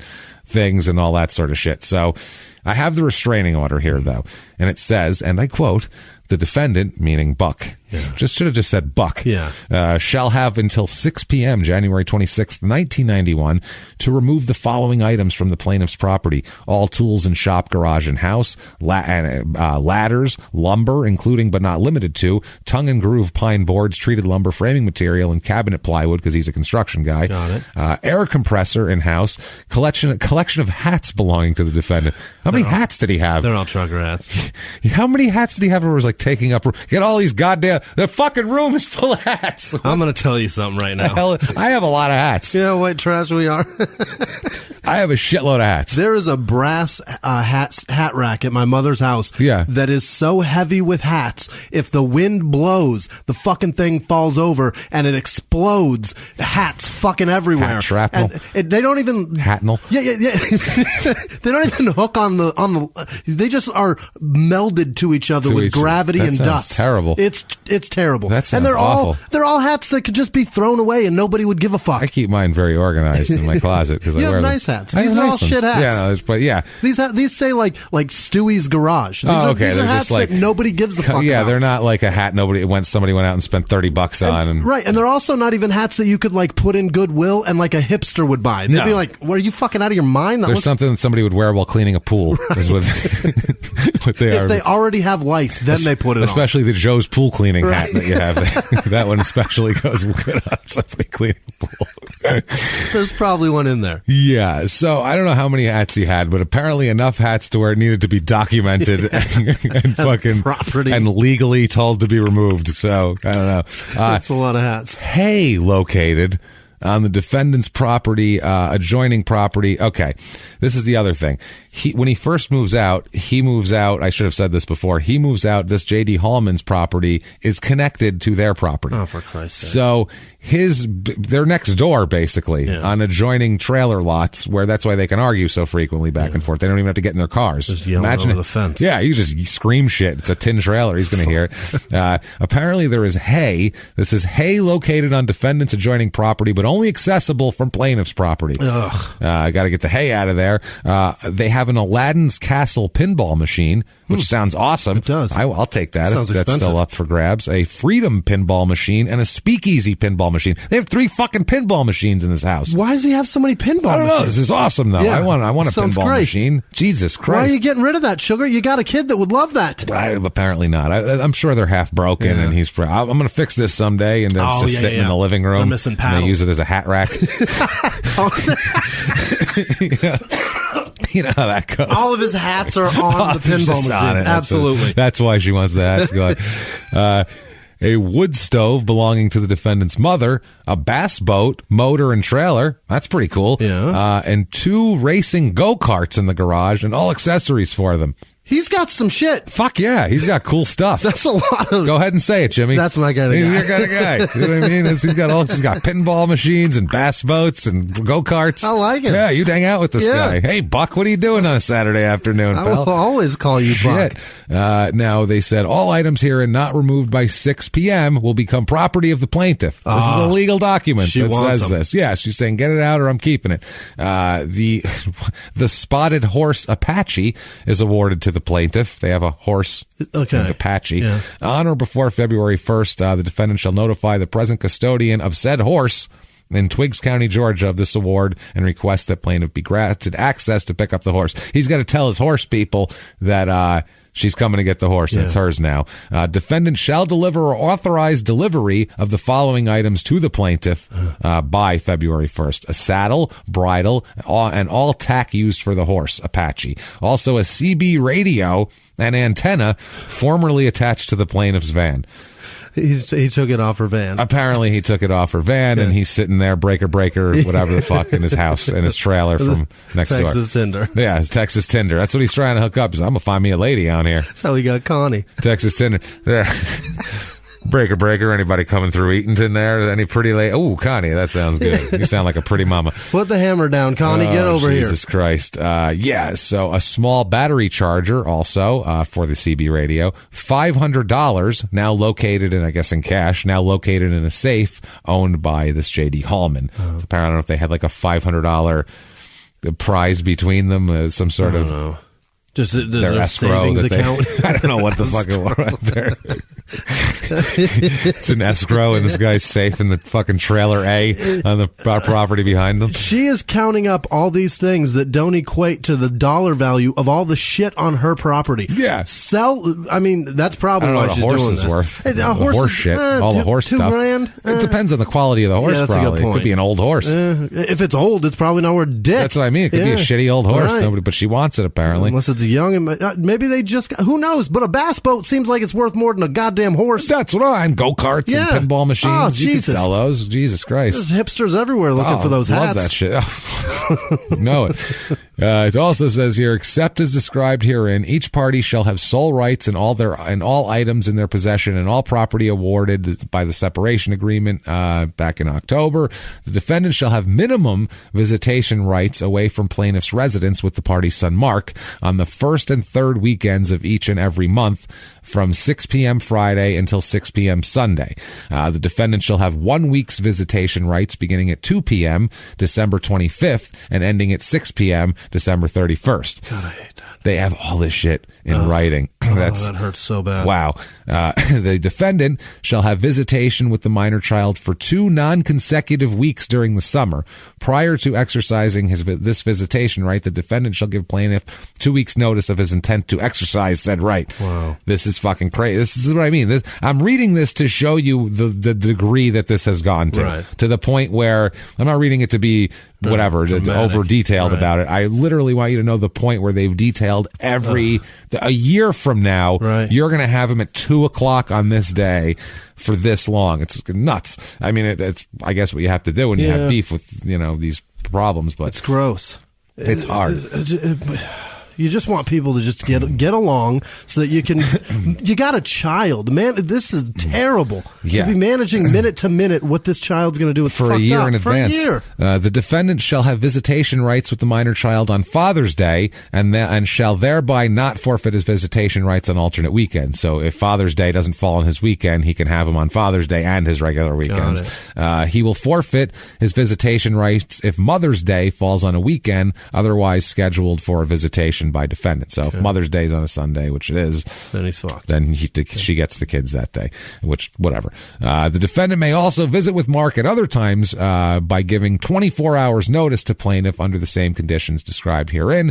The plaintiff shall encourage Mark to visit with his father, but Mark shall decide when and if he wants to visit with his father. Yeah. So basically they're saying don't talk shit about Buck in front of Mark. You have to encourage your son to go see the husband. Absolutely. Which a lot of times that's a problem. They go, well, you don't have to go. That's fine if you don't want to. Go? You don't want to go. That's okay. You want to just stay home with mom? Yeah, you want to thanks. do that? What happens? Fucking jerk. So the plaintiff shall ensure that her son is ready at the time stated for visitation with his father on the first and third weekends. The defendant shall contact plaintiff or Mark by telephone on the Thursday before visitation begins on Friday and arrange for a place other than the plaintiff's residence where the defendant shall pick up Mark for visitation and return him after visitation is over. Yeah. So they're doing outside parking lot drug deal kid drop-offs. The worst. Not even at the house. Defendant shall pick up Mark and return him to the place agreed upon at the time specified herein. Defendant shall not enter upon plaintiff's property except at her express written invitation. So you can enter her property the same way that you can rebroadcast Major League Baseball with the express written consent. It's the only way. You got to get a save the date to come by. Yeah, there's legal documentation. The plaintiff shall not enter the defendant's adjoining lot without express written permission. So the other lot that she owns, that he had it first for some reason. Yeah. And any conversations between the parties by telephone or in person, the parties shall limit themselves to a discussion of visitation and other matters related to their mutual concern for their son, Mark. They have legally specified what they're allowed to talk about on the phone. Only about Mark. No fucking arguing. Yeah. No bringing up that her sister's a twat. No bringing up that her mother fucking, made a comment at Christmas, that her ass looked bad. None of this shit is allowed on the fucking phone. Okay? Unbelievable. Only about your kid, you assholes. This is a lot of documentation and rules for people that literally live 500 feet away from each other. This is like, God, you shouldn't obviously you shouldn't have to say all this. Right. Here's one you really shouldn't have to say. Point 18 in the restraining order. The party shall refrain from hitting, striking, threatening, following, telephoning, slandering, or otherwise bothering, irritating, or harassing each other. Yeah, that's a law already. Yeah, you didn't have to write that down, officer. It's basically don't do anything illegal. Also, try not to be a dick. That's it. Don't be illegal, and then legal dickery. Also, fucking chill out and be nice on the phone. Jesus Christ. Be nice about Mark, because that's all you're allowed to talk about. That's it. Nothing else to even talk about. Nothing else to discuss. The parties shall sincerely and diligently strive to foster a good relationship between their son and each of his parents. Yeah. This has to be in writing. Attorney's fees shall be awarded to plaintiff in the sum of $400. So he's got to pay for this on top of that. Okay. Now, this is obviously has gotten out of hand. Yeah. Has gotten to a very contentious place. It's horrible. Now, Buck says that he was having trouble with Patty. So according to him, he said, and it's true, he turned out later, he asked the Sheriff Resso, for advice on how to handle the situation. Yeah. He said, what do I do here, Sheriff? Yeah. I don't want to be arrested, but I live right there. Yeah. I can't come on the property. But, we have all these crazy rules and what's going to go on. So the sheriff told him he should move out of Eatonton. And out of the whole town. Yeah, that's it. Now, this he gave him mob advice. Fuck out of town. You should get out of town. Get out of Eatonton. No, literally, they were very much like Eatonton's in this town. He said if you're around, eventually Patty's going to get a judge to believe the story she was saying about him, threatening her and things like that. And he, the sheriff said, I'm going to have to lock you up. Yeah. If you're around, there's going to be problems, and eventually the sheriff's going to go, you know what? She's probably telling the truth, and your ass is going to get locked up. So if I were you, I'd probably move away from the situation. Yeah. Probably doesn't have to move out of Eatonton, but move off the adjoining property. Certainly. Probably. Yeah. That might be smart. Get out of earshot. Just move on the other side. Yeah. Just get out of earshot. That's all. That's it. Move on out in the holler. Yeah, down the road a piece. You shouldn't be able to put your ear to the wall of your trailer and hear her phone conversation. That's probably bad. So he said Wallace ends up taking his advice, actually, and he moves in with Connie. Her name is Connie Roach, by the way. Oh, yeah. Connie, they moved to Milledgeville, which is nearby, not too far away. Why have I heard that? Why have I heard of Milledgeville? I don't know. Oh, it's a Outkast song. I hate Southern rap. All right, it's in a Southern rap song. Yeah, Milledgeville. I can't take it. N-word, it's real. That's what it is. Yeah, Milledge. Yep. Ville. It's thug living out there, from what I'm told. Well, I don't know. By Outkast. Oh, I don't know. So Buck and Connie, thugged up as they are in Milledgeville, and her two daughters are there also. So he moves in with this woman and her two daughters. He had not changed his mailing address, Buck, though, so he keeps getting mail at the trailer there. Back in the adjoining property. Right. Trying to picture by it. the hay bales. By the hay bales. He continues to just leave my mail by the hay. I'll pick it up every first and third weekend. I'll grab my mail. He's in Milledgeville, so now he's rhyming shit. Put my mail by the bale. Yeah, no shit. Now, I guess for some weeks leading up to late April and May of 1991, Mark had been asking his dad to come to the house apparently and fix a Mustang. He got a kind of a broken down Mustang as a 15th birthday present to fix up by the time he's 16, I assume. Very cool. So apparently he's been asking him to come over and help. Apparently this car was supposed to be Mark's on his 18th birthday. That was the deal. We're going to fix it up when you're 18. It's your car. Badass. So he's been asking him to do that. Now, apparently, some of this, everything from here on out is muddy. I'm going to tell you that right now. Yeah. That's why this case can be 10 parts, because it's this person's story and that person's story. And it's literally two people in the same place looking at the same thing, having different interpretations of it. It's really fucking a complete Kurosawa situation here. There's a lot of different, just a lot of different stories that are all different from different angles. And it's Georgia water muddy. It's very, very muddy down there. There's moccasins in it, water moccasins, and it is murky. Some copperheads and whatever hell else down there will bite you. So it's murky. So Buck says that he refused to go to the house while Patty was anywhere around unless someone else was with him, because there was a restraining order, obviously, and he basically wanted, if someone else is there, to say, I went out in the driveway and I fixed the car, I didn't fucking talk to Patty, I didn't bother Patty, I was there at my son's request. It's better than if he goes on his own and then it's his word against hers. Basically, he says that every time he talked to her, he would put it on like speaker and have somebody listen in, so there would be a witness to it. He said he tried to have witnesses to every one of their interactions, because he said he didn't want her making some shit up about him, about something he said or a threat or whatever. So it is what it is. It's a fucking mess, and he should just stay away and say, listen, Mark, I'd love to, if you get the express written consent of your mother and Major League Baseball together. If you can get both signatures on the same form, or in business, that car's going to be humming. It'll be purring like a kitten in no time. So, Jesus Christ. So on May 4th, 1991, now there is some discrepancy here. There's multiple different stories of how Buck ended up at the house on May 4th, 1991 at the trailer, but he ends up there. There's a story that he says his car broke down by near the house, and then there's another one where he says he just went over there to fix the car. Period, and that was that. Either way, he does not have Bud Selig's authorization. Does not have that. No, he contends that he is going there because, so I don't understand, once in a while the car breaking down near the house thing comes up, but then he says out of his mouth that he went there to fix the car intentionally.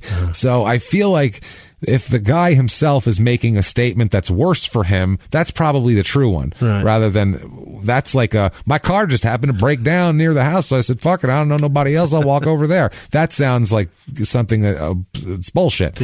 So I'm going to say that he just went over there with that intent. Like he says, he went over there with the intent to fix the car. He says that he was told by Patty that she would be in South Carolina that day, that they were going to South Carolina, that Patty was in a hotel there. He had a phone number, he claims, in his wallet for her hotel in South Carolina, so he could call to talk about whatever the fuck. Sure. So he had all her information, he claims, and he claims that she was going there and that was what was going on. You're still not allowed there. No. So, but if he went there to fix the car while she wasn't there, nobody would be the wiser. It would be fine. Everybody'd be happy. Except for when that car runs all of a sudden. But exactly. But it would be a different, whatever. It's all not wise. He shouldn't do it. I agree with that. So, he said he knew his son's car had mechanical problems and he says he's going to fix it. At that point, though, he said that he didn't expect Patty or Mark to be home that day because of the South Carolina trip. Now, he calls this number several times during the day, the phone number for her hotel room in South Carolina. Yeah. And telephone records confirm this, which is weird because later on they'll try to say that he didn't have that number ever. So it's a weird thing. Hey, everybody, just going to take a quick break from the show to tell you about a healthy, delicious item, Hero Bread. And we're both trying to get healthier this new year. Jimmy had a eye-opening doctor's appointment and things like that. Yeah. So we're trying to get healthier, and I'm telling you right now, this Hero Bread is a good step in this direction. It's delicious, and it is really good for you, and it's really excellent. They have the sliced bread is good, the bagels, the tortillas. I know you've been they're terrific. Ranting about the tortillas. They're so good. With Hero Bread, you can focus on your health goals and still indulge in the soft, fluffy experience you love, but guilt-free. I really love the little Hawaiian rolls, too. Yeah. They're so good. They're so good. The Hawaiian rolls, they're legit. They're fluffy. Yeah. They're exactly how you want them to be. You'd never know it's low-carb and high-fiber bread from the texture.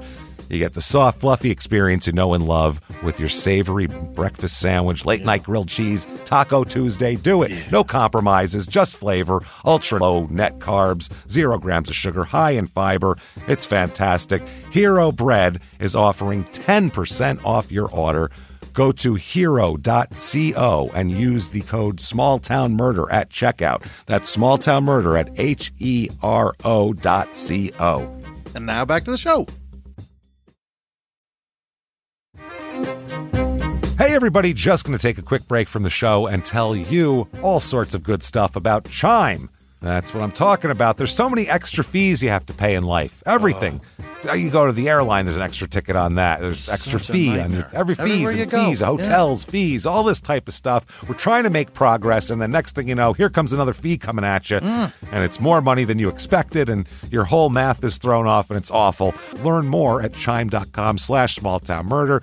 Chime is great with that stuff. I mean, you can't beat if your things are a little tight, especially around the holidays or after the holidays. Yeah. You need that money a couple days early, or you go grocery shopping. You got a car payment due. There's so many things that don't cross over exactly how you want them to cross over. Make progress toward a better financial future with Chime. Open your account in 2 minutes at chime.com/smalltownmurder. That's chime.com/smalltownmurder. Feels like progress. Banking services and debit cards provided by Bancorp Bank N.A. or Stride Bank N.A., members FDIC. Spot me eligibility requirements and overdraft limits apply. Boosts are available to eligible Chime members enrolled in Spot Me and are subject to monthly limits. Timing depends on submission of payment file. Fees apply at out-of-network ATMs. And now back to the show.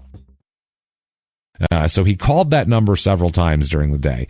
Now, the problem here is that when he gets there, and this is what I mean, there's multiple versions of this. In one version, he's there and they come home. In another version, they're home and he comes there. So there's two different stories. We don't know who was there first. Got it. There's two completely separate stories. But they're both there. One is Mark's story and one is Buck's story, and they're totally different. Now, to him, this is Buck's story here. He gets there, and Patty and Mark came home shortly before 5 p.m. while he was there. He says this is the basic overview, and then we'll go into the detail of it. Upon their arrival, there was an argument between Patty and Buck. Yes, they do. Which quickly escalated into a physical altercation. During the struggle, a gun that... Yeah, there was a gun. By the way, there's guns laying all over this house. What the fuck? The kid keeps a loaded rifle next to his bed. Oh, my God. It's rural. He shoots squirrels out of his sliding glass door. No. Shit like that. And that's fine with these people.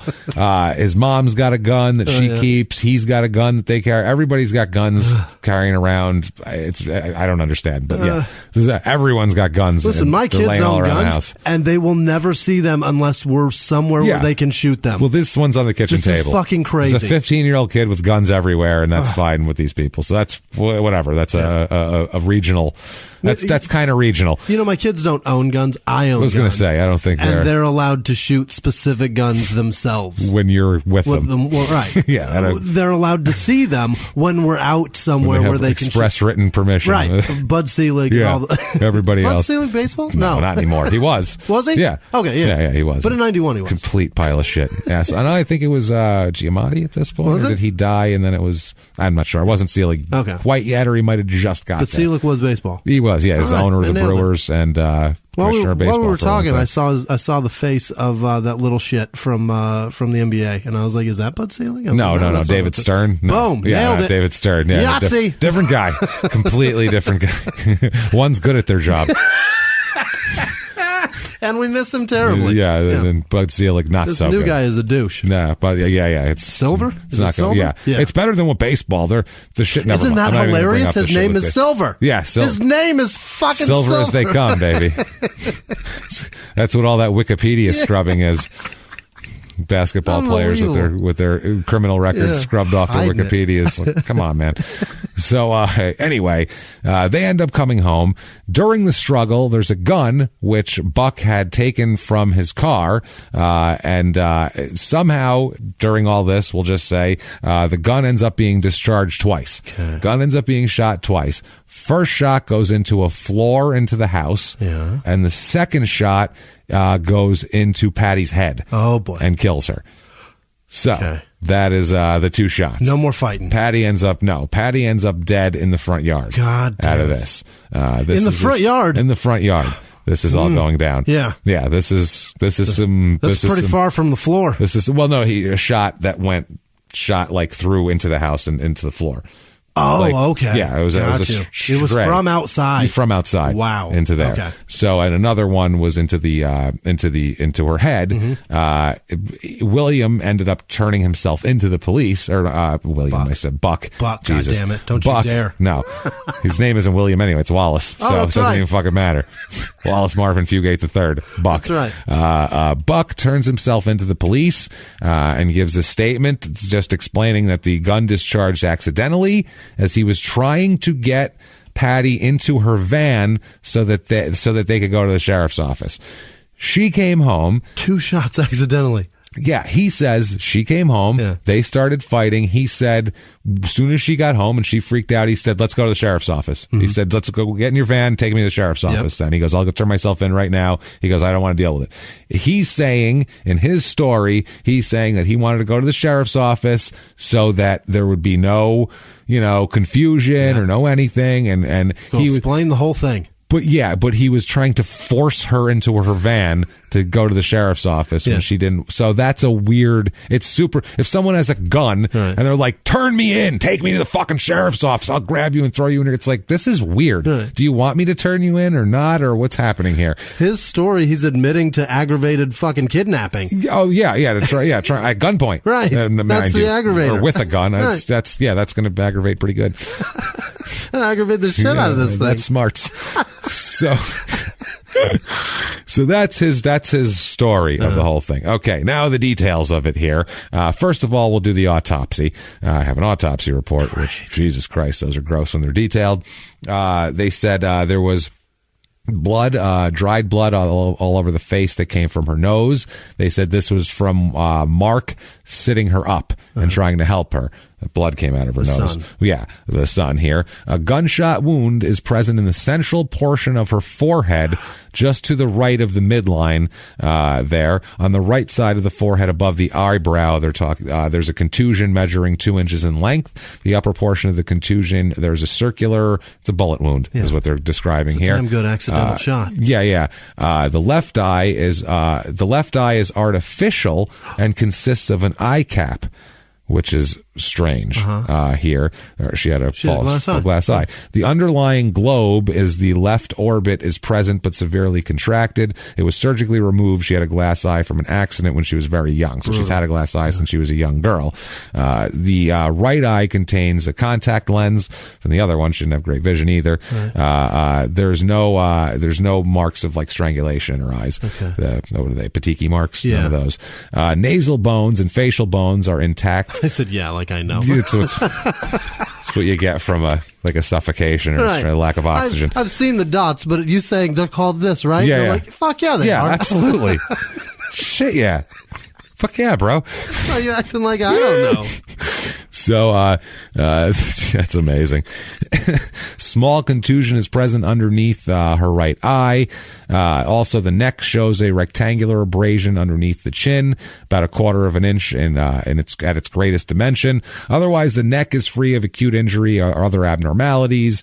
The X-rays of the head demonstrate the bullet fragments in her central head region, with other fragments in the forehead region and smaller fragments dispersed throughout. So it it destroyed her brain. Yeah, a 22 caliber. Yeah, this is a larger one. I think this was a 32, but it's hard to. Yeah. There's so many. It's weird. You'll find out. Okay. Now, this is another thing. I didn't know this. Apparently, I don't know if this is everywhere. They call a body bag a disaster bag. Yeesh. The medical. The decedent is brought to the morgue in a red disaster bag. It says. I'm like, gee, I guess it's a disaster. It is. Doesn't get any worse than death, I guess. Well, let's just say body bag because it sounds less fucking horrible. Disaster bag. Good Jesus Christ, man.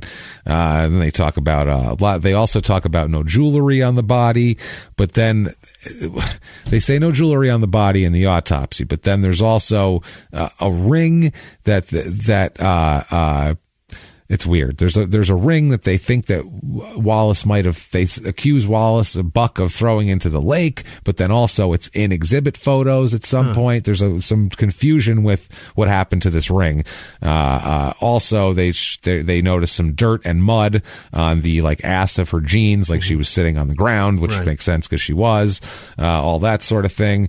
They describe 4 different things here that they see. A distant type gunshot wound to forehead with perforating brain injury and recovery of missile.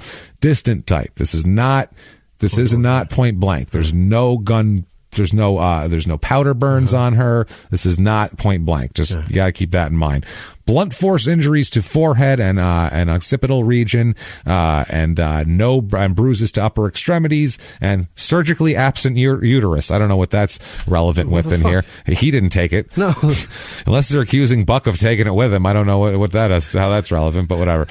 That's fine. Just a doctor just saying everything he sees. I found all this. Her toenails are a nice shade of teal.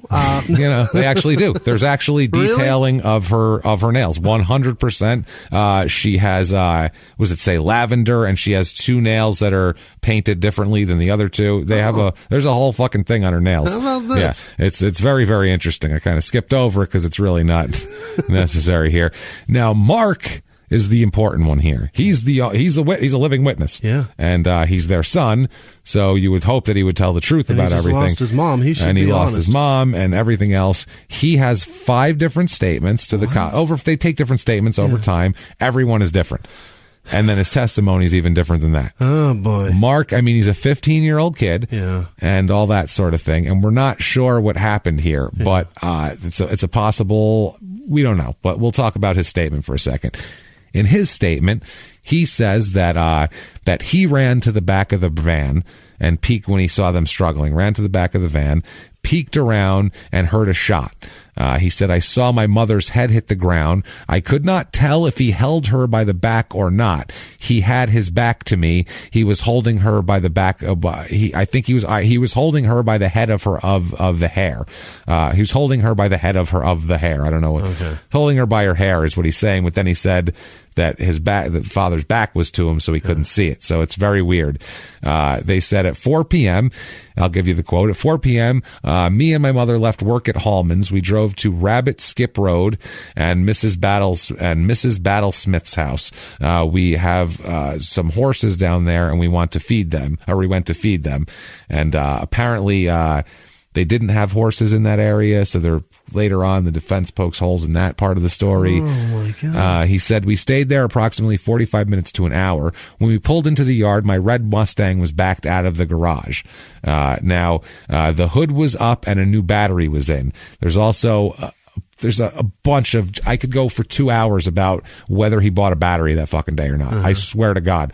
There's statements from different people, whether he got a battery charged or whether he bought one. A man fitting his description went to a shop by a marina and had a car battery or had a boat battery charged, but he said he was going to use it in a car. Okay. And it was a man of his description, but maybe not him. There's this whole big thing about the battery. Those marine batteries are great, though. I bet. Yeah. So let's just say we don't fucking know about the battery. But like I said, this could go forever. He says the battery was being charged, which doesn't make sense if he brought the battery in. He said that, then he says, quote, my dad had been stealing building supplies from us. We could not finish building the supplies, or we could not finish building the garage. Which is weird because there was a shitload of building supplies in a restraining order that he had to get out of their property. Steal them. She told him to get them out. So that's who knows if he doesn't know the particulars of their arrangements or if something happened and his mother just said that. We don't know what happened there. He says, quote, my mother tried to call the sheriff's office, but the line was busy. She was going to tell them that he had been at the house. She tried to call 911, but it was out of order. It always is down here. Dude, that's shitty. There's some weird shit in this county. I've never heard of 911 being quote unquote out of order. Always, it's always down out here. He says when she could not get through, she called Aunt Vicky in Forsyth, Georgia. She was telling her about my car. My mother was telling her about the restraining order against him. So she said that's why she was calling the sheriff's office. My mother told me to go downstairs and put clothes in the dryer. We were going to South Carolina to the beach. I heard some keys rattling downstairs. I ran back upstairs to get my gun. I kept it upstairs beside my bed. Oh, boy. And he says he always has it loaded. Yeah. It's a .22 rifle. He says he went back downstairs and he was leaning up against the door. I'm sorry, a pistol. He said he went back downstairs and he said his buck was leaning against the door with a pistol in his hand. He said he was holding it up in his hand and grinning at me. The gun was cocked. This is what Mark is saying. Mark says I pointed my .22 rifle at him. It only went click when I pulled the trigger. I guess he tried to shoot his dad, is what he's saying, and it went click. And Buck says the same thing. He fucking dry fired the .22 at him, tried to shoot him. This whole thing here. Now, later on, Mark. It is a rifle, though. It's a rifle, okay. Yeah. Buck has a pistol. Mark has a rifle. Got it. On cross-examination later on, Mark will say that he used some bullets the day before, and there's a whole mess with the bullets, and he was shooting squirrels, and was the gun loaded, or was it? Mark says that he thinks his father unloaded the gun ahead of time purposely on him because he knew he had it loaded, and there was bullets laid out by the sliding glass door where the gun was, but then in the evidence pictures the bullets aren't there, but then in other pictures there's bullets there. The whole thing's a fucking confusing disaster. Whether he says his father did it on purpose, took the bullets out on purpose. Either way, the weapon's empty. Either way, it's not firing. So he says about Mark says, quote, about Buck, he then started laughing at me and pushed me out of the way and ran up the steps. My mother was still on the phone with Aunt Vicky. Aunt Vicky, or she told her to call the police. Aunt Vicky had told her that. I told my mother he was down there. She ran into the room to call the sheriff's office because it was programmed in the other phone. I ran up to him and hit him with my rifle. I think I hit him in the side. He hit her in the head with the butt of his gun. She fell on the bed and he hung the phone up. So he's saying he tried to protect his mother by hitting his dad in the arm on the side with the rifle, and then his dad ignored it, busted past him, and pistol whipped the mom while the mom was trying to call the sheriff's department. Okay. That's the kid's story here. He says he hit her on all of that. In a few seconds, she tried to get up to run. He grabbed her by the hair and dragged her into the living room. He was beating her. She told me to call the sheriff's office, but the line was busy. He says that he Mark says that Buck beat, in certain statements, that Mark beat Patty with the gun 50 times. Was just like Henry Hill in the fucking driveway after Karen got not Grim Karen, after Karen got beat up by the dipshit yuppie across the street there, but worse. But this isn't backed up by the autopsy report. The autopsy like Pesci after the revolver's empty. Yeah, they're beating Billy back. Yeah, beating the piss out of him, popping him one. So that's what we're talking about here. Like he's saying this, but the autopsy results don't show 50 contusions everywhere. Right. They show 1. Right. So that's a conflicting. And it's under the chin. Yeah, there's one up in the by the temple. I think. Yeah. He said he was beating her. She told me to call the sheriff's office. Blah blah blah. Quote, I ran up to him. He put the gun into my face. I backed up. My mother was lying on the floor, and he had his foot on her throat.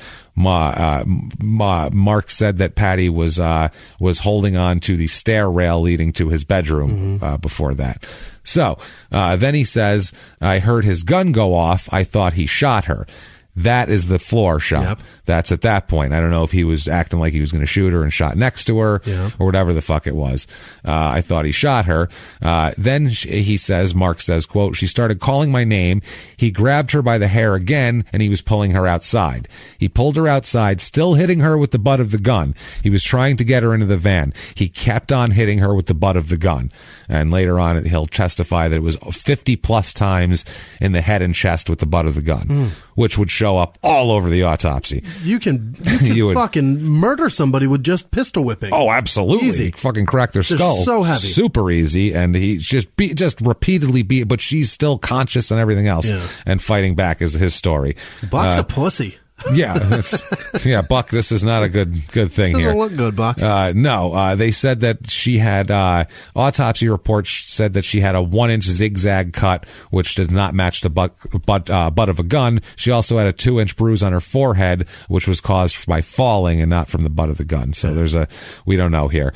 Now, the Mark says he opened the driver's door. Speaking of his dad, Buck here, he was trying to put her into the driver's seat. So he was literally trying to stuff her into the driver's, which is the oddest kidnapping I've ever seen. You normally don't see someone pull someone out at gunpoint and try to force them into the car to go to the sheriff's department. Right. That's a weird thing. It's even more weird to just beat the living shit out of somebody, put them in the driver's seat, and be like, "You're driving to the sheriff's department." That's stupid. How about that's super weird. He says she kept screaming, but she kicked him so she could get out of the van.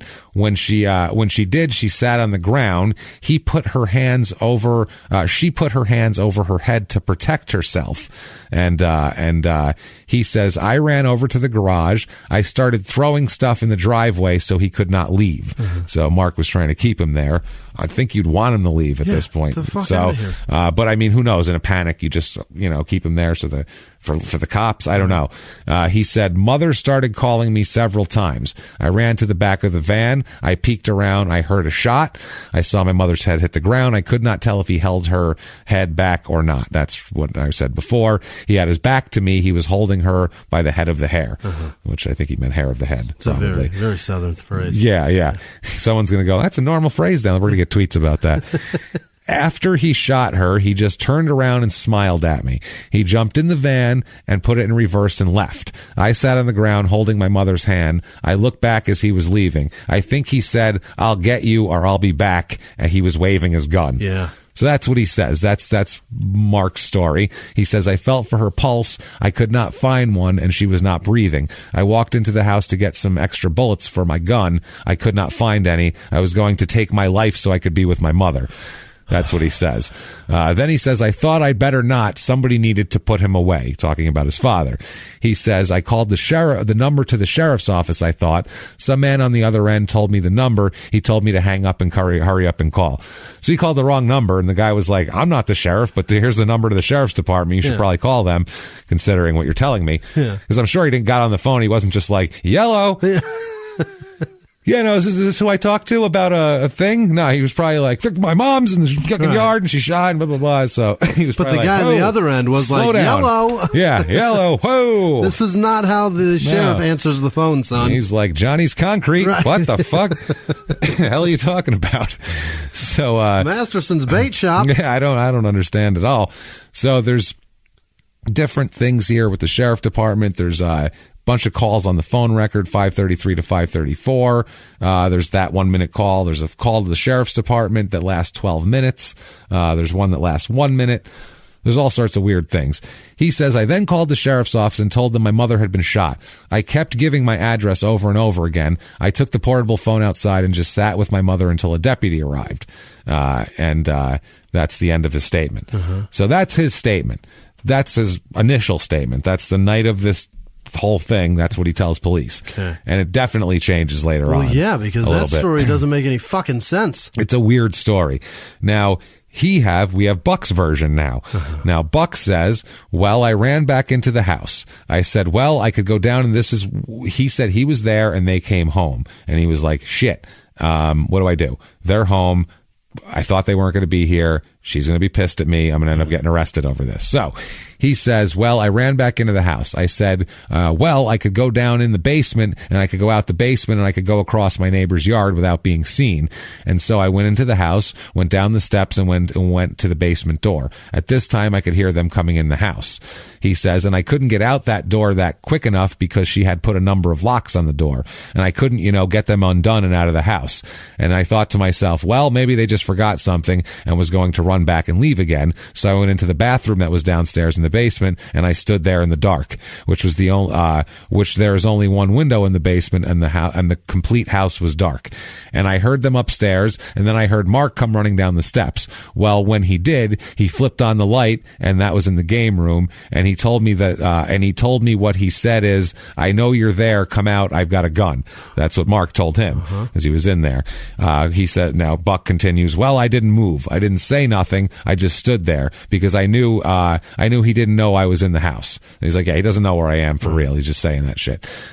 So now, he's asked while he's saying this, did you in the course of your going through the house before, had you seen the gun or laid a hand on the gun or had anything to do with the gun? And he said, no. Then they said, okay, did you even go into Mark's room? And he says he didn't go into Mark's room. Mark claims that later on, he claims that he thinks his father was sleeping in his room. He said his bed was disheveled and the radio next to his bed wasn't on the station that Mark listens to, was on the station that his dad listens to, and his bullets were gone. And dead giveaway. And that's everything. And the gun was missing bullets or whatever. Right. So he said, anyway, he said, well, like I said, I just stood there. This is Buck. And I didn't move and I didn't say nothing. And he said it again. And I thought to myself, the best thing for me to do is just tell Pat to take me to the sheriff's department. She's all the time wanting to have me locked up. Like basically, might as well give her what I want, is what he's saying. Yeah. Now I've been caught. I don't want nothing to happen. I'll let them take me down to the sheriff's department. So I come out and Mark was standing there at the door by the light switch where he had turned on the light. And he told me I told him, I said, don't shoot, son. I said, I'm not here to hurt nobody. And he didn't say nothing at that time. If he did, I don't remember him saying anything. And so I went upstairs. He made the statement that I pushed him aside. The room was 12 feet apart. It was 12 feet wide. He was standing at the door at the light switch. There was no contact of me and him whatsoever at this time. He just walked by. Yeah. Now, Mark said that he pulled the trigger of his rifle. It was a .22 rifle, there. And, they talk about the different things about that rifle for a little while. Now, Buck says, quote, the rifle was pointed at me the whole time, from the time I come out.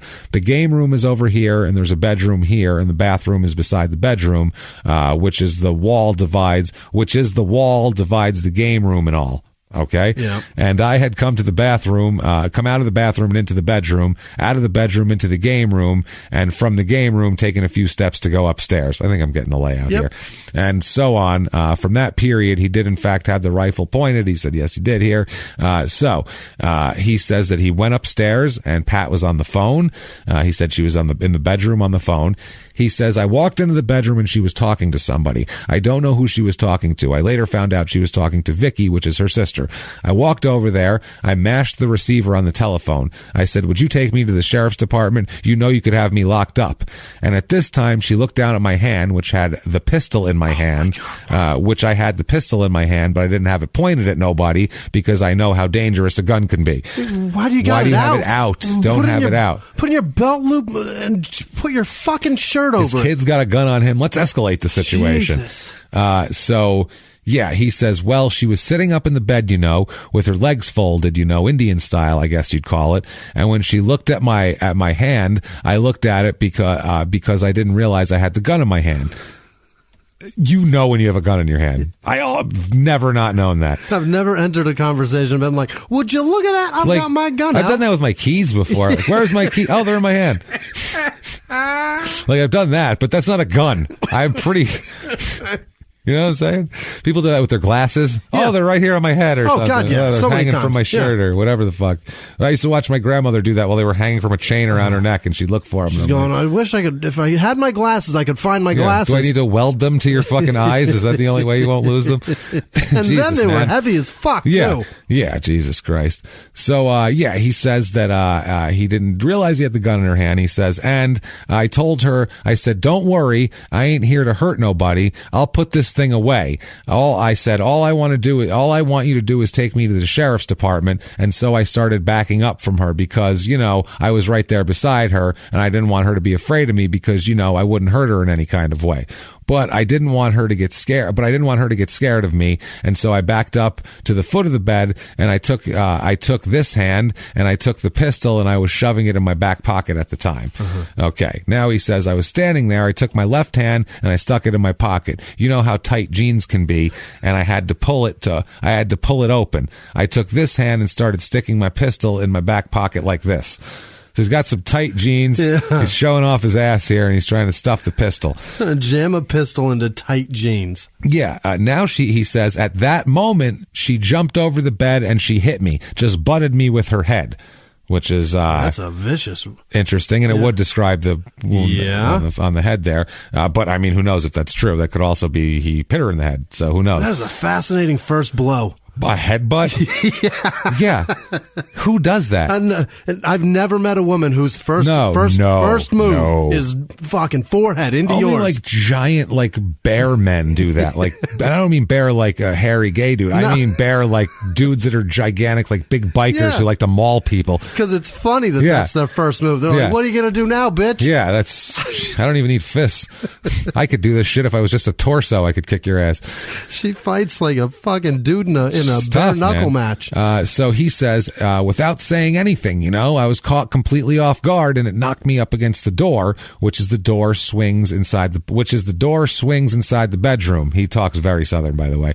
And when she did, I hit the doorknob, and somehow or other, I must have had my hand on the pistol at the same time she hit me, because it flew out of my hand and landed in the hallway right there beside the bedroom.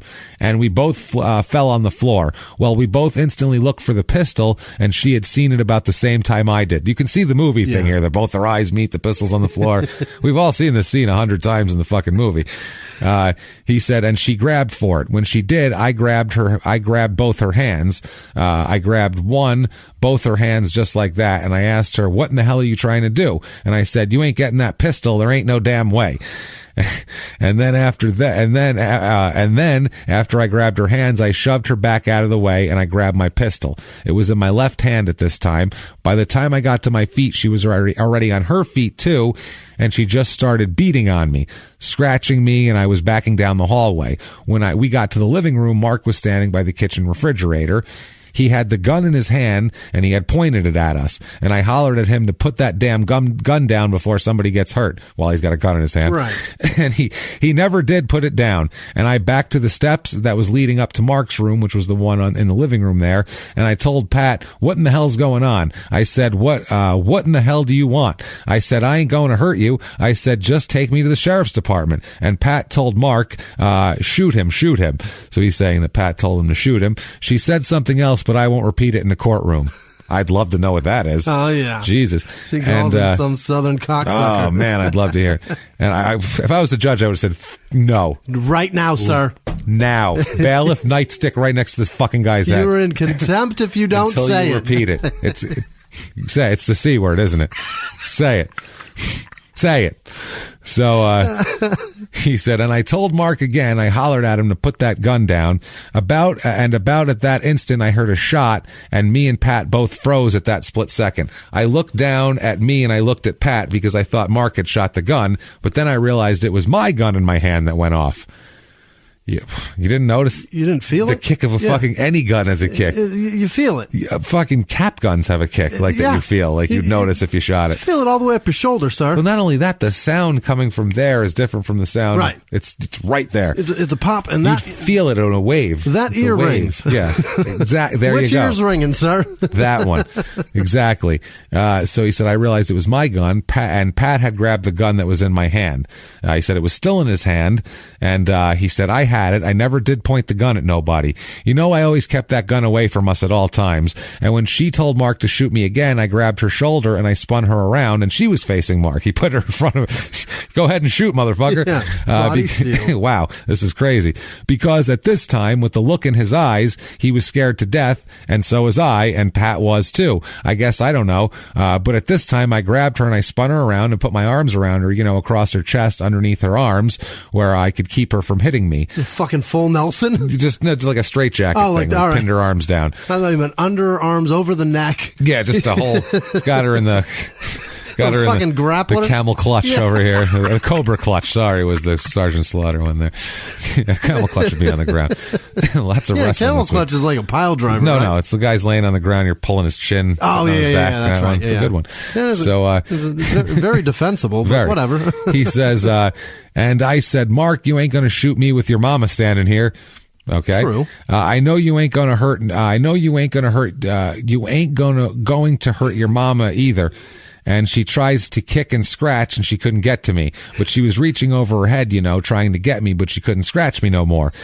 And like I said, I had her around the chest so she couldn't get away from me. Besides, I know if I kept her between me and Mark, there was less of a chance that he would take a shot at me. And I was kind of backing out of the door, and I tripped on something and I fell. So he's talking about this. He tripped. I love watching a Yankee read Southern shit. It's fucking fun. Because I can't read my own writing, but I guarantee you I could blaze through that shit. Well, here's the thing. I could read it in the accent and fucking mock it, but I'm trying not to.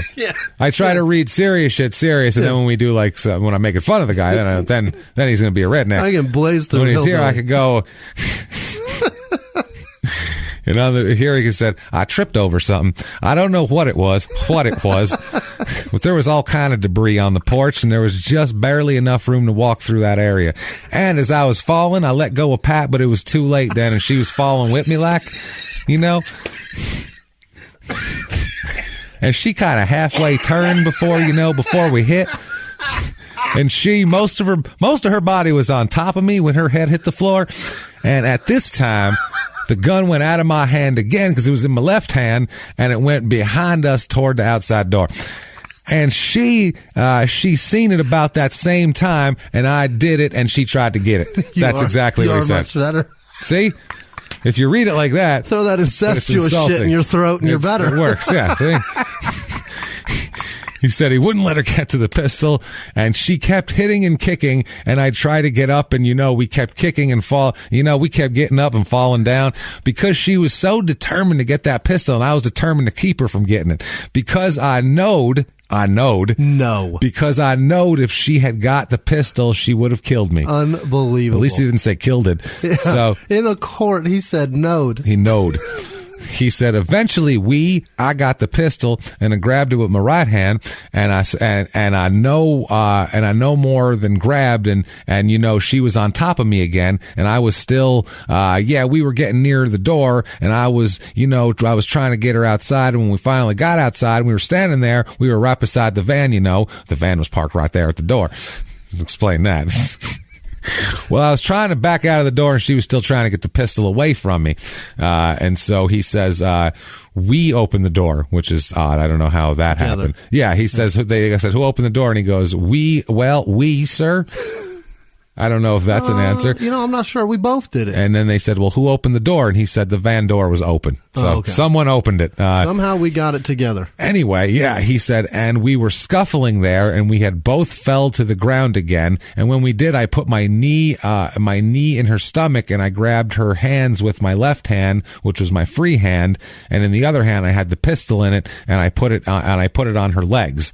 And I put it on top of her legs to keep her from kicking. Like he pointed his gun at her legs to stop her from kicking. Like, I'll shoot your legs. So no, he says his arm he put there. He says, they clarify. And he says, I put my arm on her legs to keep her from kicking. At this time, Mark come out of the house and had a gun pointed at me. And I told him I used some foul language. Let me put it that way. Yeah. I told him he'd better put that gun down. He said, I used some foul language. Let me put it that way. Somebody needs to put their foot down and say it. Tell us the whole goddamn story. It's a fucking murder trial. He said, I've never pointed a pistol in my life at nothing or nobody. He said, well, Mark, when he come out, Pat told him to shoot me again. And that's when I kind of got rude with him. Yeah. He's tried to shoot you twice already. I'd say rude. He said, anyway, he left past the van and he went toward the shop. And the shop, which the shop is up on the hill above the house. I didn't know what the shit. I didn't know what he was doing at that time, but I found out later. But anyway, after he left, and I had a hold of Pat where she couldn't kick me or scratch me or anything else, because remember, Mark said he went around the back of the van. It was in back of Buck. He said where she couldn't kick or scratch me or anything else. I picked her up. I took my hands off the top of her legs. I slid them in under her legs, and I had her hands. I picked her up, and I sit her in the van seat, in the driver's seat, because he said I wanted her, to take me to the sheriff's department. This is insane. He says, well, I sat her in her seat. Now here we go. When I sit her in the seat of the van, I had noticed a spot of blood on her hair, and I told her, I said, your head is bleeding. I said, let me see what happened to it, because it wasn't like I hated this woman. She meant a lot to me, and I had always tried to take care of her and all that. All that shit. Oh, yeah. And I still cared for her a lot. After I had sit her in the seat and I told her, your head was bleeding, and to let me look and see what happened to her head, and I leaned in the van, I had the pistol in my right hand. I was up at the top. I was up on the top of the back of the van seat, and I had my other hand on the seat of the van, and I leaned inside the van. She just laid back and she grabbed the steering wheel and the armrest of the van seat, and she drawed her legs up and kicked me right square in the chest with both feet as hard as she could. Hell yeah. Which caught me off guard. I think that was the point. And nobody knows that when they're falling, they're going to throw their hands up. He says, and that is what I'd done. I throwed my hands up. That's right in the court. I didn't put that in there. I didn't throw to nose. I'm not going to throw extra fucking suffixes on this shit. I throwed my hands up, trying to keep myself from falling. And when I did this hand here that the pistol was in hit the top of the door frame of the van, and it discharged. Well, I hit the ground and jumped back because I figured she was going to jump out there and on top of me. And he said he hit his hand pretty hard because it was black and blue the next day. It felt like it was broke, but I didn't break it. And he said, and the reaction of my fingers being smashed, and my counter reaction, I guess, was to draw my hand back. And when I did, evidently I hit the trigger, which I didn't have my hand on the trigger. I was holding my gun, palm the gun, like I was holding it, like I was going, like I was holding it, like I was going to shoot it or anything. Like I wasn't holding it like I was going to. Jesus Christ! He knows some trigger etiquette. He knows to keep his finger off. Yeah, he said he was like palming it, like a. Yeah. And when I got back up off the ground and she hadn't moved, she was just laying there. I walked back to the van door and she wasn't moving. I picked her up and she had been shot, and I had her in my arms. For a few minutes, I held her in my arms and I tried to get her to talk to me. And I checked for a pulse. There wasn't no pulse. She wasn't breathing. And I sit down on the ground with her and I was holding her, and I just lost my head after that. I took her and I laid her on the ground. I got up, picked up the pistol, and jumped in the van, and I left. He said I was going home, and I was just about there, and two girls was pulling in the neighbor's yard, and I really wasn't aware of what I was doing until I heard them holler at me. And when they hollered at me, I said, well, I can't go home. So I went on through outside Milledgeville. I was just driving around. I had to stop and think. So I pulled off the road. I didn't even know where I was at. And when I pulled off, I went back into the woods. When I went up into the woods, there was a graveyard, an old graveyard there. And I took the pistol out and I got out of the van and I sat there and tried to think this thing out. I knowed if I turned myself in, again, I'd be charged with murder, and if I took my own life, everybody else would. The last opinion they would have of me was I was a person that murdered somebody else, and I didn't want people thinking that of me because I ain't murdered nobody. Well, because I ain't murdered nobody. I mean, at minimum, second degree. Something. Yeah, you've killed them. You're certainly yeah. You know that you killed them. First of all, let's be realistic here, sir. You know who you killed it. Yeah. Sir. So. Also, you're going to go home. It's literally right there. Where are you? No, in Milledgeville, that's right. with Connie Roach that's there. Right. Hanging with Connie. So, he says that he didn't want people thinking that. He said the more I sat there and thought about it, there was two reasons that come to mind. Reasons that I didn't want to die myself, not that way, and one, I didn't want nobody to remember me in that perspective. He said, well, I owed it to Connie and the girls to prove my innocence if I could, because they had become my family. And so I said, well, I've got to get to the telephone and see how Pat was doing, which I knew, but I just didn't want to believe. Yeah. So he said he's got to call and check up and see if Pat lived through that. How's Pat doing? Even though she was dead. Did she come back to laugh in the last half hour? Yeah. He says that he left there and he went to a payphone. He said he called back down here to the sheriff's department. I called collect, and the dispatcher said they don't accept collect phone calls. It's the fucking sheriff's department. If someone's calling you, take the fucking call. It might be important. Who knows? Take any call that comes in, sheriff's department. At minimum, they need help. Yeah. At minimum. No one's just calling from China to fuck around. No. Collect. Like, nobody's it's not calling to check on you. Yeah. So he said that I interrupted her and I said, this is Wallace Fugate. And then she told the operator that she would accept the call. She told me to hang on a second. So evidently she put somebody else on the line, and they evidently. Yeah. And they wanted to know where I was at. And I said, I need you. And I said, I need you to answer some questions for me. I wanted to know how Pat was. And she said to start with that, she couldn't tell me. And I said, well, if you want to know where I'm at, you're going to have to tell me what I want to know. And I said, I want to know how she is. So she said the dispatcher told her that she wasn't doing too well. And I said, what do you mean by that? She said, well, she didn't quite make it. She's not doing too well. What do you mean? She's dead. She's kind of dead. A little bit dead. Yeah. Slightly. We got a slight death in the family. Certainly. As a thing from another crime and sports. He said, and she wanted to know where I was at. And I hung up the phone and I drove around a while. And I said, well, I've got to turn myself in. The only way I'm going to prove I didn't murder nobody is to turn myself in and try to prove it. He said he didn't know where the sheriff's department was. So he fucking drove around. He drove up and down the road. And there was a number of sheriff's deputy cars driving up and down the road, and none of them stopped me. He said, so, when one of them got behind me, I pulled off a curb and stopped the van, and I got out of the van and walked back toward the car, and he was standing behind his door. He didn't come out behind his door, and I asked him where the sheriff's department was. I said I needed to go there. He didn't ask me who I was or nothing else. He just said, if you'll turn around and follow me, I'll take you there.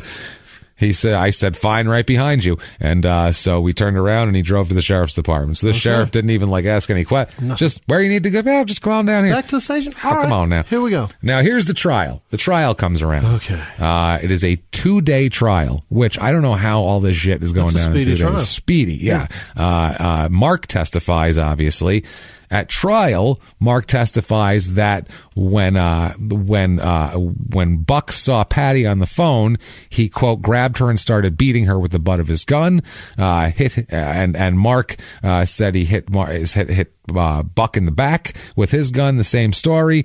Grabbed her by the hair and started dragging her out of the house. As they reached the porch steps, Patty grabbed a hold of the steps to hang on to. When Mark ran around the corner, Buck pointed a gun at him, and Mark stepped back, and the gun went off. So Mark is now saying at trial that the gun went off in response to Mark rather than a struggle. So he said that then Buck jerked Patty out of the house, and Mark said that Buck proceeded to get into the driver's seat of the van, beating her because she was resisting. Mark said that he attempted to keep them from leaving because he knew if he left with her, he'd kill her. Mark thought that when Buck realized that he couldn't get her into the van, he tilted her head back and shot her. So this is totally different stories. Now, at trial, Mark testifies that he saw Buck grab Patty, holding her by the hair, tilt her head back, put the gun in her face, and pull the trigger.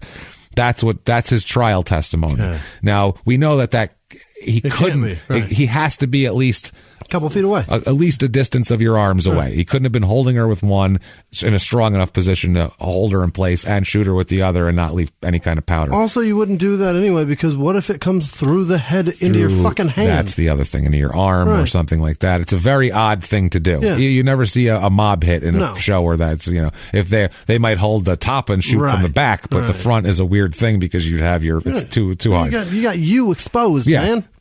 Act like you're holding someone's back of someone's head in front of you and see where your forearm is. Yeah, it's a weird thing.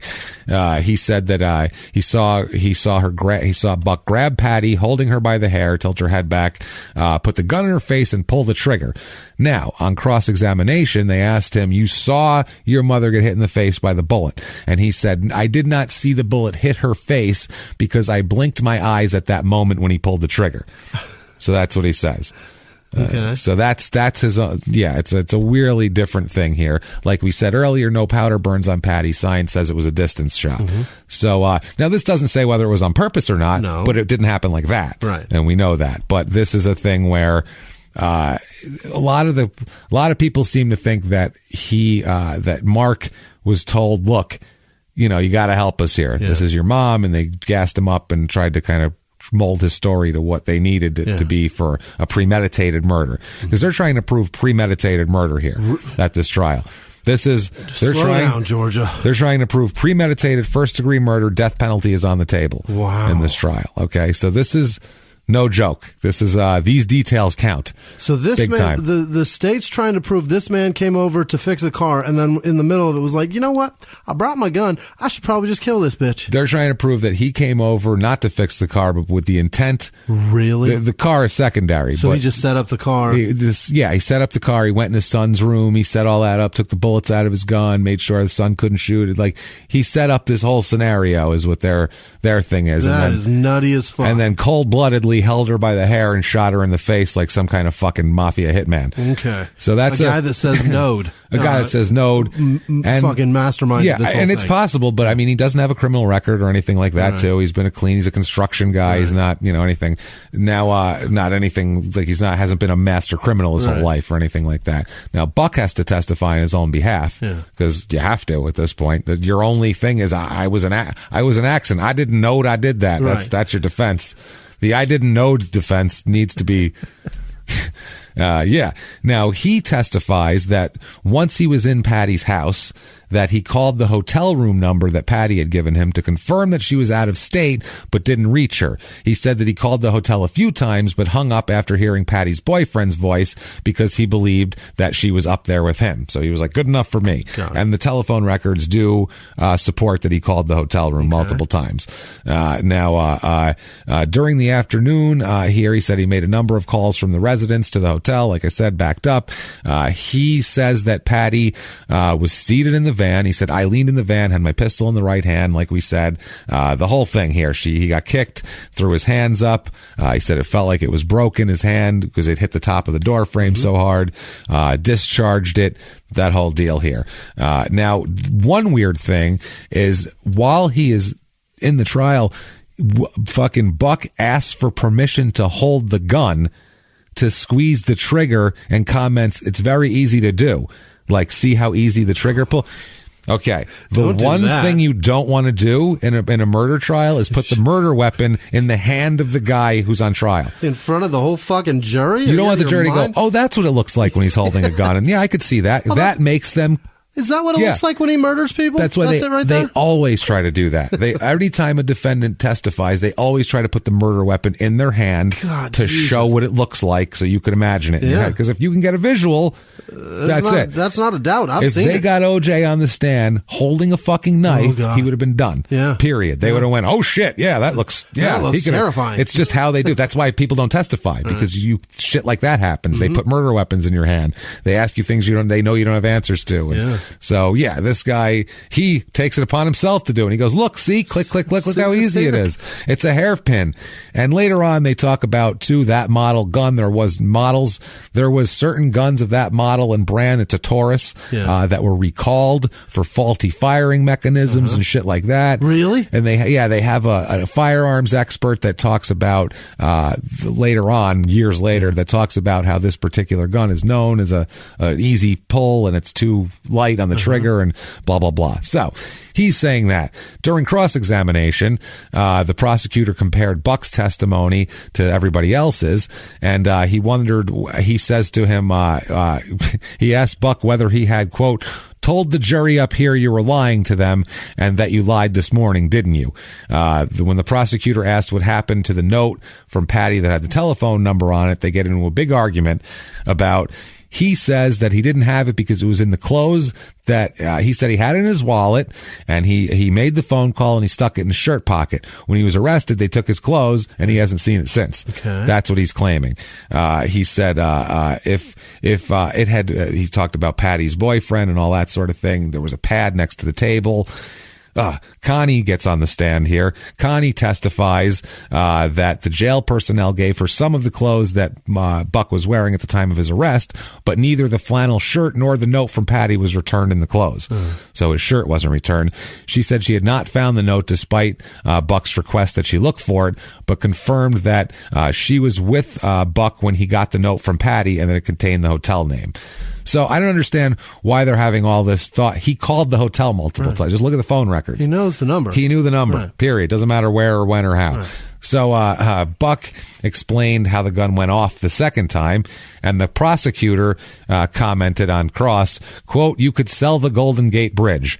Is what he told him. He stated, oh, that's the fourth lie now you've admitted to, after he explained the differences. And, they were talking about different statements.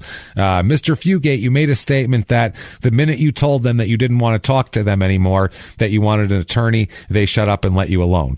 That's what he says. It goes back and forth. Now, David Hallman is Patty's employer. He testifies that they're testifying to whether Patty was planning on being out of town. And they said no, because Patty was working that day. She was planning on going out of town after work.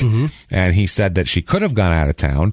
He would have given her the day off, but she didn't ask for it. So it never came up. So that's a different thing. Like, is Buck lying that she told him she'd be out of town that day, or did they confuse the times? She say, I'm going after work that day, and he said, oh, she'll be gone that day. Right. Who the fuck knows? I mean, that's. And if 911 service is always out, who knows if the regular landline isn't spotty, and she just said, I'm going out of town that day. Yeah, and he said, all right. And it cut out when she said later. Who the hell knows? We don't fucking know. It's crazy. So during closing arguments, the argument they put together, the defense is it's a pure accident. Tragedy, extremely tragic accident, a regrettable accident. They called it an accidental death, an unfortunate situation, a terrible situation. Every adjective you could get for bad, but not intentional, you could find here. He argued that Buck had no intention of kidnapping Patty, noting that he deliberately tried to get to that house when she was not going to be within 100 miles of the place. He wasn't kidnapping her. He talked to her, he tried to get her to go to the sheriff's department, is what they're saying. They also maintain that Buck suggested they go to the sheriff's department. Patty, quote, fought him like a tiger, and he was trying to protect himself. Well, if she's being stuffed into a van against her will, she should fight like a fucking tiger.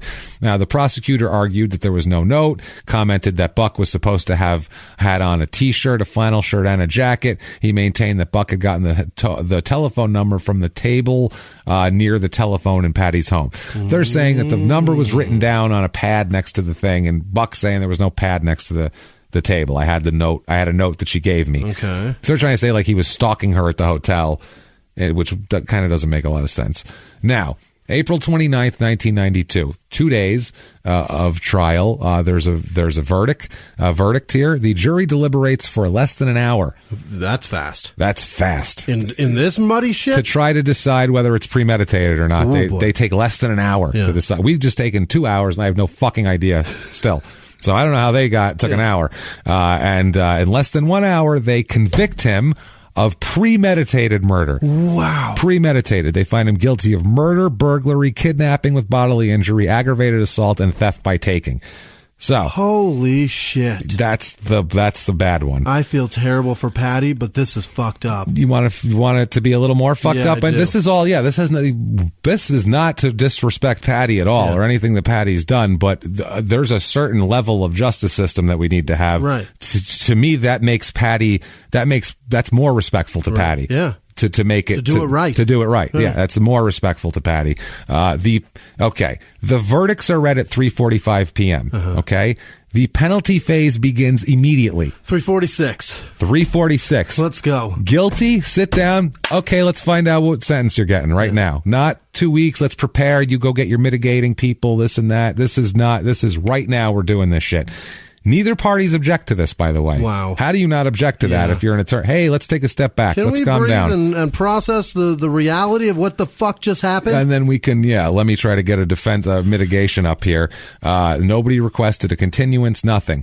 Now, for a man's life in the balance, and it could be anybody, I don't care how big of a piece of shit the person is, you should take a little while to figure that out. Yeah. Hearing lasts 27 minutes. 27 minutes to decide what's going to happen to this soul. His sentencing hearing lasts 27 minutes. Oh, boy. The prosecutor does not make an opening statement and does not present any witnesses at all. Fugate's attorneys made no opening statement. They called 4 witnesses, his mother, Mary, Wayne Hatcher, who is Fugate's niece's boyfriend, who he hangs out with, Elmo Hendricks, who is Connie's neighbor, and Deborah Shepard, who is Connie's sister. Now, the 4 witnesses testified about his work history. They said he's nonviolent. Mary Fugate testified that he was an obedient child, never been in trouble. She said he was a good father, wasn't violent.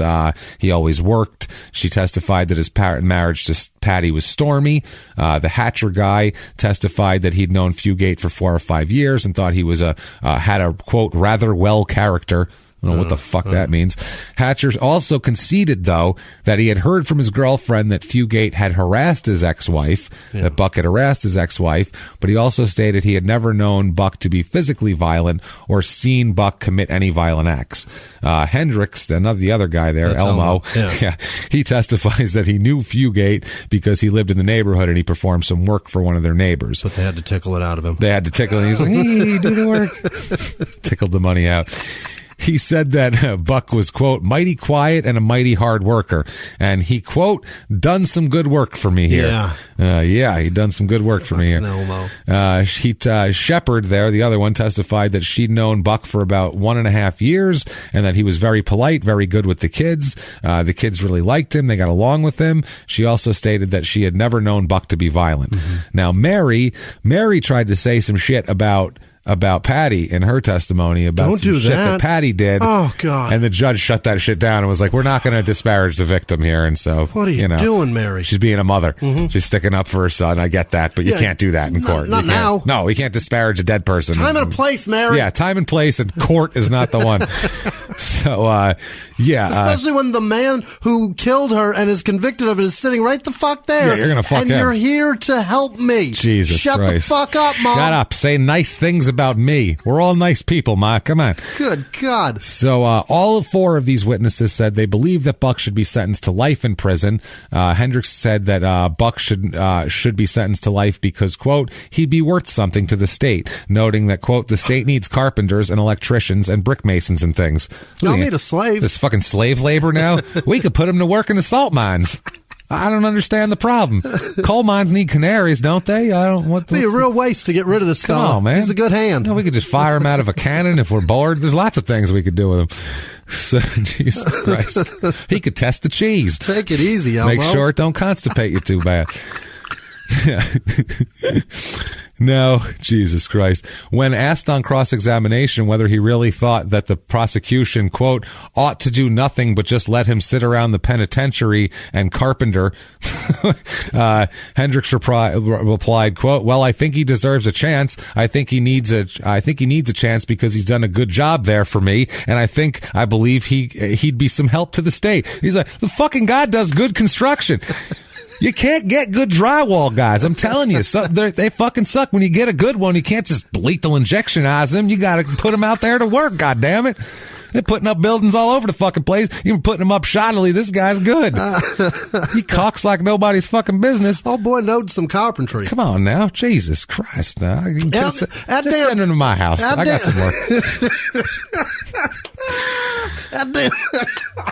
Jesus Christ. Goddamn minimum. Let's have him decipher those fucking IKEAs and have him just set him in a sale and just drop him new IKEAs every day. He can do it. He'll put them together. He can do it. The boy knows him some carpentry. He does. Now, 3:45, this hearing began, like we said. That's when verdicts were read. Right. So it started a couple minutes. Everyone had to sit down and take a breath and all that. This hearing is over at 4:12. My Christ. 4:12. It's over. That's fucking insane. The jury is dismissed there. They deliberate for an hour and 43 minutes. And then they return with their verdict.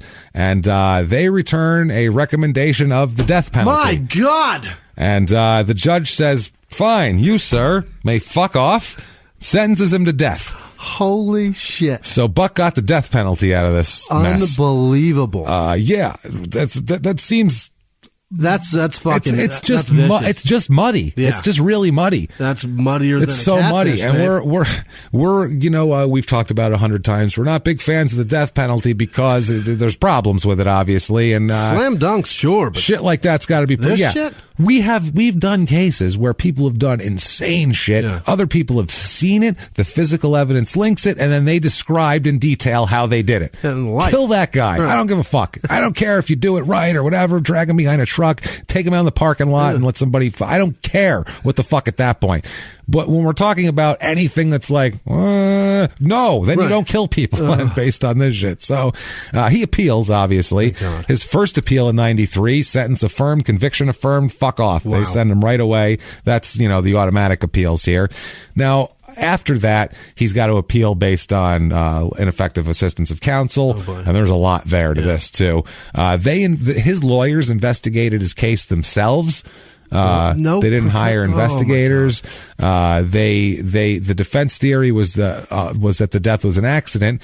The lawyer, investigated the amount of trigger movement required to discharge the firearm, but didn't investigate the alignment of the trigger or seek scientific measurements of any of these factors. Like it's this much easier than these guns to fire. It would have helped. He also, they visited the murder site, the crime lab, Connie. They did all that. They did a little investigation themselves here. So he's filing on all of that shit. Also, there's a bunch of things that they didn't follow evidentiary wise, evidence things. They said that basically some things that he said, find the number, find Patty's number. That's a big deal. That means that, I thought she was out of town. If I had her number and blah, blah, blah, that helps my story. And they were like, we don't think it's that big of a deal. So we're not going to spend a lot of time on that. Shit like that. He didn't consider the flannel shirt, significant pieces of evidence. None of that stuff. They didn't consider anything, which is all things that could have added up to life and not death. All alone, it's nothing, but together, it fucking makes a difference. You make something. Yeah. It's one of those things. It's a puzzle piece. Right. You can't just one puzzle piece, obviously. Shadows of doubt are not just one piece shadows. Sometimes there's several. There's a little finger shadow. Yeah. You got a little finger puppet. Absolutely. Now you got a neck. Look at that. It's a giraffe. That's a doubt. That's a doubt. It's a cute one, too. Look at that. So, they said that it is, but they said he put him up on not presenting enough mitigating evidence for him at the penalty phase. Now, the court said the petitioner's conviction resulted not from any deficiency in his legal presentation, but from the overwhelming evidence of his guilt. On the issue of ineffective assistance at the penalty phase, the state habeas corpus noted that it had been repeatedly held that the failure to put on a mitigating defense at a sentencing hearing at all is not per se ineffective, which I think that's the definition of it. You didn't mount a defense. That's pretty ineffective as far as defenses go. That's the definition, right? Yeah. If there's a football team and they pull their defense off the field completely and the other team just runs for a 100-yard touchdown, you'd go, that was pretty ineffectual defense, I think. It wasn't really that good. You know what I mean? Like, sorry. Ineffective as fuck. Yeah, I mean, they weren't there, but that's ineffective. It's a bad call. So, they said that to introduce additional mitigation evidence did not prejudice the sentencing phase. So, no. Now, what they really, really need at this point in the 90s, 97, this is going on, they really need Mark to have a consistent story and say that he didn't see his father hold his mother and shoot her. He just heard the shot and it could have been an accident. But because that's all they're going on. Yeah. So it would help if that happened, but there's a problem. No. You can't find Mark. No. You want to know why we can't find Mark? Did Mark kill himself? Why is Mark not there, you ask? Let's see here. November 2nd, 1993. Mark was at his house. A couple of friends of his. By the way, Mark works at McDonald's at this point. He's only 18. He's crushing it. He's a McDonald's employee. He does have a roommate. He has his own place, though. He's at his house with his friends, Jeffrey Cross and Sean Watley. Cross and Watley were roommates, but they didn't live with Mark. They lived somewhere else together, visiting. While there, Mark's roommate came home, and Cross and Watley left, and that was that. The next day, around 2 p.m., Cross and Watley returned to Mark's residence, and Cross had picked up a metal pipe and hidden it in up the sleeve of his shirt. And when Cross and Watley arrived at the home, Mark was home alone. He didn't hear any knocking because there was loud music. Finally, he heard them and let him in. Mark sat down on the couch with his back to Cross. Cross took the pipe out from his sleeve and, quote, went straight for Mark, hitting him over the head with the pipe. Oh, my God. They said Cross wielded the pipe like a baseball bat and struck Fugate in the head at least 7 times. 6 of the blows crushed Mark's skull, and he died as a result of severe brain injuries. Watley removed Mark's car keys from his pocket, and Cross tried to clean up some of the blood off the couch and floor. Good fucking luck if you bash someone's brains in with a fucking pipe. That shit's everywhere. It's not going to take a napkin. Bounty's not cleaning that. It's on the ceiling. It's in the corners. You're fucked. It's not going to be a quicker pick. That's going to take a while. You'd need a team to come in there with a crime suits on. team. Yeah, one of those. And Watley wrapped the body in blankets and other items from the home. They then loaded the body into the back of Cross's ex-girlfriend's station wagon. Ugh. They also took items from Fugate's home, including compact discs and a pool cue, and put them in the trunk of Mark's car. Watley drove Mark's car and Cross followed in the station wagon. They drove to the site of an abandoned house and tried to bury the body there, but the ground was too hard. The men transferred Mark's body to the trunk of his own car and they just decided to go home. On the way, Cross tossed out the murder weapon. They arrived home and explained that blood on themselves and blood-stained station wagon. They had to explain that to them. Cross lived with both his ex-wife and his ex-girlfriend at the time. Wow. They said they hit a deer. They pulled the Goodfellas thing. Yeah. Like, I hit a deer. I got to hack it off. It's a sin, you know? The hoof. What is it? The paw? The hoof. It's a hoof. So, they explained that whole thing away like that. Then Cross, Watley, and Cross's ex-wife and baby got into Mark's car and drove to Atlanta with fucking Mark in the trunk. What the fuck? Dropping the woman and baby off at a friend's home, Cross and Watley threw Mark's body in a trash dumpster in Norcross. A lookout was posted for the missing vehicle, and on November 4th, police stopped the car. Watley was driving, and Cross and his ex-wife and baby were the passengers.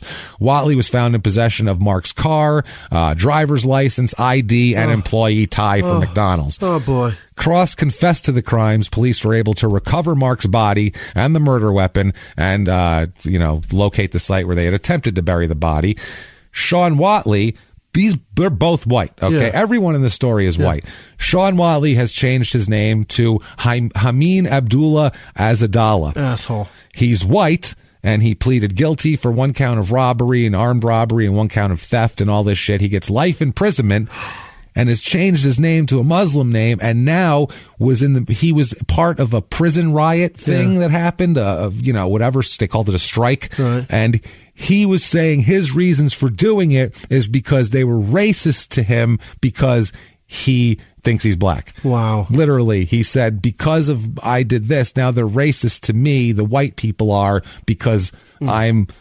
Stop it. What the fuck are you talking about? And don't kill people, you asshole. That guy participated You're a scumbag. in that murder and got life. Yeah, he got life imprisonment. The other... Yeah. Wow. Now, Jeffrey Cross was the one swinging the pipe. Yeah. State sought the death penalty on him. By the way, they went over the day before with the intent of doing this and stealing his car. The roommate came home. They left, came back the next day. You don't get any more premeditated than this. Holy shit. Then viciously bashed his head in his fucking 7 times with a pipe. He gets life without parole. Unbelievable. Unfucking believable. Georgia, you're really doing it right. And the entire Fugate family is fucked here. So there's appeals in 97, like we talked about. Those are all rejected. In June of 2002, he keeps getting this date pushed back and pushed back. June of 2002, he's supposed to be executed. A board rejects his bid for clemency, but the board was short one member. The board, 2 members had been kicked off for ethics violations, and they'd only filled one of the spots. So there wasn't enough people on the board. This is... Which you can't do. Right. You just can't fucking do that. You can't take votes when the whole board's not there. Jesus. So he's about to be executed on that when there's a stay that says, Hold on, guys. Let's just take a look at this for a second here. Let's get him in front of another board and like one that's full and fair and do all that. So they get him in front of another board and they say, fuck off, get him injected. Oh my fuck. Yeah. So he's about to be executed in June of 2002 and then later in August. He gets a last minute stay of appeal, last minute stay twice, once in June and then another time will come up here in August. A temporary stay is granted. He was scheduled to die on August 14th. Can you imagine the stress of knowing your day? Fucking nuts. And then they push it. Oh, it's God crazy. Lord. And then they say, fuck it, never mind, kill him.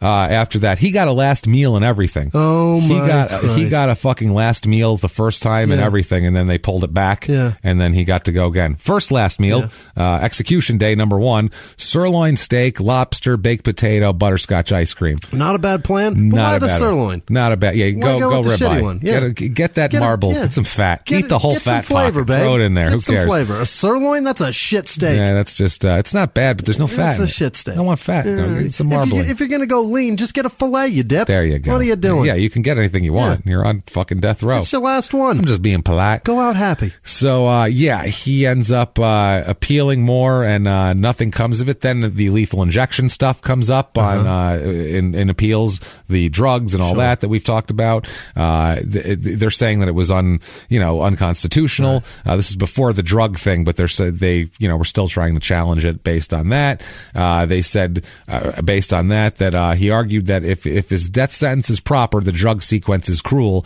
He was not sentenced to excruciating pain. He was not sentenced to asphyxiation or experiencing a massive heart attack. That's the argument against the lethal injection. And the court says this has already been decided. Go fuck yourself. That's fine. Oh my God, this is crazy. So Buck sends a letter to the governor. Here. He sends a letter to governor. This is kind of a ballsy letter. To the Honorable Roy E. Barnes. Here, he sends it. Quote, since you are a staunch supporter of the death penalty, I, Wallace Marvin Fugate III, better known as Buck, am extending a formal invitation for you to see it administered firsthand. Therefore, on August 14th, 2002 at 7 p.m., this was his first execution date, you will be given the chance to watch my state-sanctioned murder. Please consider this as a means to show the world you have the courage of your convictions and attend my execution. For the first time, you can witness the results of our state's decision and have the courage to look me in the eye in my dying moments, knowing I can be sacrificed only because I was too poor to afford to hire decent lawyers and because I live in the middle of the, quote, death belt. You'll also be able to see the pain this execution puts on my family and friends because of pathetic representation by 2 court-appointed lawyers who should have never been assigned to a capital case. I've always maintained my innocence of the premeditated murder charge and have the proof premeditated. And have the proof after all all these years to show I've been telling the truth all along. Thanks to my sisters and supporters' extensive network, information on my case is in the public eye and available online for the world to see. By the way, WallaceFugate.com, if you go to that, every document that exists in this case is on there. Really? His sister made this giant thing. What a great woman. And it's so long. Yeah. It has just copies of transcripts and pieces, and she pieces it all together as far as this is all the inconsistencies from this person. Here's a crime scene photo showing that this wasn't where they said it was. Yeah. It is fucking wow. It is like, I don't even know how to explain it. I think we just got the answer to who wrote that letter, because that is a far cry from the guy that says node and throat. That's what I was going to say. He definitely didn't fucking write this. He says, this website proves that most of the, quote, so-called evidence used at my trial, he's never said so-called in his life, was tampered with and or proven false. Testimonies which are not even questioned in my inadequate court-appointed counsel. The Canadian Coalition Against the Death Penalty also maintains a site for me. The link to that site's found in my official website. Even after my state-sanctioned murder, these sites will be maintained and additional material and any evidence and investigations will continue to be added. The state judicial system will not be able to hide the evidence of their wrongdoing in my case and in others that come after me. I'm awaiting your response to my personal invitation to watch my lethal injection administered. Respectfully yours, Wallace M. Fugate. Buck. He literally says, quote, sister. Buck. Yeah. Wallace M. Fugate's sister. So, next, August 16th, that's the first execution that gets stayed, where he has the steak and lobster. August 16th, execution day 2, lethal injection boogaloo. Fucking. Here, I don't know. It's Ozone and Turbo dancing in the death chamber. And then they dancing up the walls. This time, he's already been given the last meal. Sorry. I just saw Turbo. It was Ozone with the fucking long brim on his hat. Oh, my God. Little balls hanging from it. I think there was little dingle balls hanging from that hat, wasn't there? Like a matador? Yeah. There was but he had like Cheech's car? Yes. Like the headliner the of Cheech's car. So, Jesus Christ. He does not get a choice last meal this time. No. He gets served the same meal as everybody else, spaghetti, salad, and a roll. Gross. So he went out with bad prison spaghetti, and Wallace was executed. No! They executed him. They did it! Oh, they did it. He's dead. He died on August 16th, 2002. Sure. At 9:45 p.m. they executed him. And, yeah. Wow. That is Georgia. That is, small town murder in Georgia. He's dead. Right. His sister maintains this website, WallaceFugate.com. If you go there, if you want to read anything else, you can read in full Mark's 5 statements. You can read if you want to go down a rabbit hole and really get into a case, that's the place to do it. And you can go down and you can see why I picked all the information I picked, because we could have done this for 6 weeks and we'd still be going. Wallace is gone, and he's two dead. fuck faces that killed his son. Yeah, the whole Fugate family. Patty's dead. Mark's dead. Buck's dead. Everybody's dead. Those two fuckheads, though, are in jail and they're fine. And they get to complain that people are racist to you because you think you're black, which is, I don't know how that works. You don't get to do that. I don't even know how that works, but that is Georgia. That's Eatonton, Georgia, and that is small town murder. And this happens all the time. I mean, we're shocked, but there's so many cases like this, and this is why it's kind of rough. I can't believe that's real. Yeah, I mean, black people listening are going, yeah, that shit happens all the fucking time. Yeah, motherfucker, yeah. You know what I mean? It's Why true. Why are you so surprised, Jimmy? Yeah, it's Milledgeville. Fuck, man. It's real. It's just real. We told you it was real, goddammit. You listened to the music, we told you. We sent Outkast to tell the rest of the world this shit is real. So, with that all said, that's that. We hope you enjoyed that episode. Like we said, look more into it, and probably like on the next bonus. It was Goody Mob. Sorry. Goody Mob. There That's you go. Who did it. So what we'll do is, I'm sure you guys will talk about this, and people will look up a bunch of stuff because this is what you guys do, because you're awesome. Yeah. And then probably we'll get a bunch of that information, and we'll talk about that on one of the bonus things a little bit more, and get into the detail and kind of your theories on this and that and whatever. If you like that story, please get on Apple Podcasts there, the purple icon, iTunes, whatever it is there. Give us a review. 5 stars help us so so much, helps drive us up the charts. Doesn't matter what you say. You can just say you're following instructions. Really, it's not important. It's just for the business of it. It's not for our egos. Please head to shutupandgivememurder.com for all of your everything, really. All of your merchandise, all of your information, upcoming tour dates, you name it. It is at shutupandgivememurder.com. Other things you can do from there, you can follow us on social media. Very easy to do that. We are at Murder Small on Twitter, at Small Town Pod on Facebook, and at Small Town Murder on Instagram. And also, you want to be an even bigger, amazing superstar, you can donate to the show. And like a bunch of people are that we're going to talk about in just 1 second, are amazing producers. Really, these are the people we cannot do the show without. They keep the lights on, literally, and the computer recording. And food digesting. And food digesting. So thank Keeps you guys. The fiber one bars coursing through my veins. That's right. And shit flying. Keep shit flying through Jimmy's system. You can do that very easily. Either there's links to this from our site, shutupandgivememurder.com, or you can go directly to patreon.com/crimeinsports, or you can head over to PayPal and use our email address, crimeinsports@gmail.com, and make a one-time donation. And we can't tell you how thrilled we are with anything you guys do for us. So thank you guys for everything that you do. And without further ado, Jimmy, hit me with that goddamn list. Hit me with it like, I don't know, like the butt of a handgun right in my forehead. Pipe? Like a lead pipe to the head. Hit me with it, brother. Our executive producers this week are Whitney Gregory, Patricia Murley, Justin Miller, Beverly Smith, Tess Devine, Stacey O'Sullivan, Jennifer Lamb, Alistair Harper. Yes. Lexi Harper, yes. Dove Harper's daughter. She's 13, and she made sure that her mother sent us a donation because she wanted to. Thank you so much. A 13-year-old listening to this makes me feel a little uncomfortable, but whatever. A little uncomfortable, but if she's mature and her parents know it and she can handle it, then it's okay. But some kids, some 13s. Don't do it alone, Lexi. Stay with mom. Please. Jordan Bennett, Shauna Rogers, Emma sent a check through her mother. That was cool, too. Thank you. It was the sweetest thing to get that in the mail. That was awesome. And Michelle Mills, thank you, guys. Oh, you know what? I think I missed Don. Yes, I did, because I don't know. This is going to be a tough one. It's Don or Donna, Donne, Marias or Marace. Wow.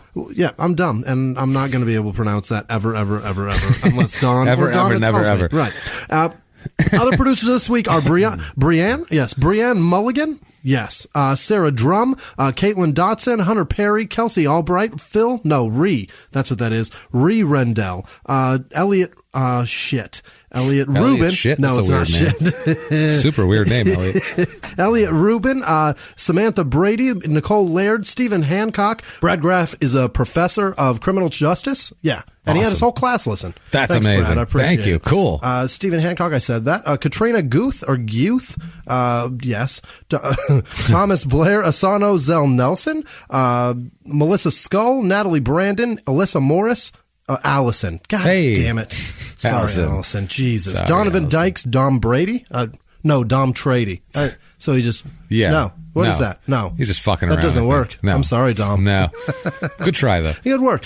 Lisa Rogers, Stephen Rude, Ali Tewksbury, Lena with no last name, Mariah Minhier. That's the Dutch girl, right? We love the Dutch girl. Dutch, right? Yeah, Mariah. Yeah. Yes, wooden shoes, Jimmy. Wooden shoes. That's right. Elena Hawley, Thomas Smith, Callie Shinkunis. Yes. That's right. Logan Kuhn, Klein. God damn it. Sorry, Logan. That is an L and an I. Wow. Fucking Jesse Pitts, Emily Button, Nam Boy, right? Yeah, I think Nam. It might be Nam. I don't know. I'm a dummy.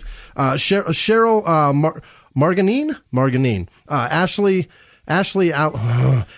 Angeline, Paul Ruest, who got a new job, by the way, and he's jacked about it. He's gonna be doing professional drone flying, where he's like taking fucking pictures and cool. Good for you, Paul. Sounds I'm fucking like jacked for a dream job when you're 12. He's I'm super. Fly a fucking. Yeah. That sounds awesome. He's super jacked about it too. Good for you. Good. Rachel Stora, Heather Halston, Michael Chase, Stephanie McDonald, Desiree Buckingham Ramirez, Ashley Vio, Matt Dietrich, Audrey Harbottle. No, I think that's Harbottle. God damn it.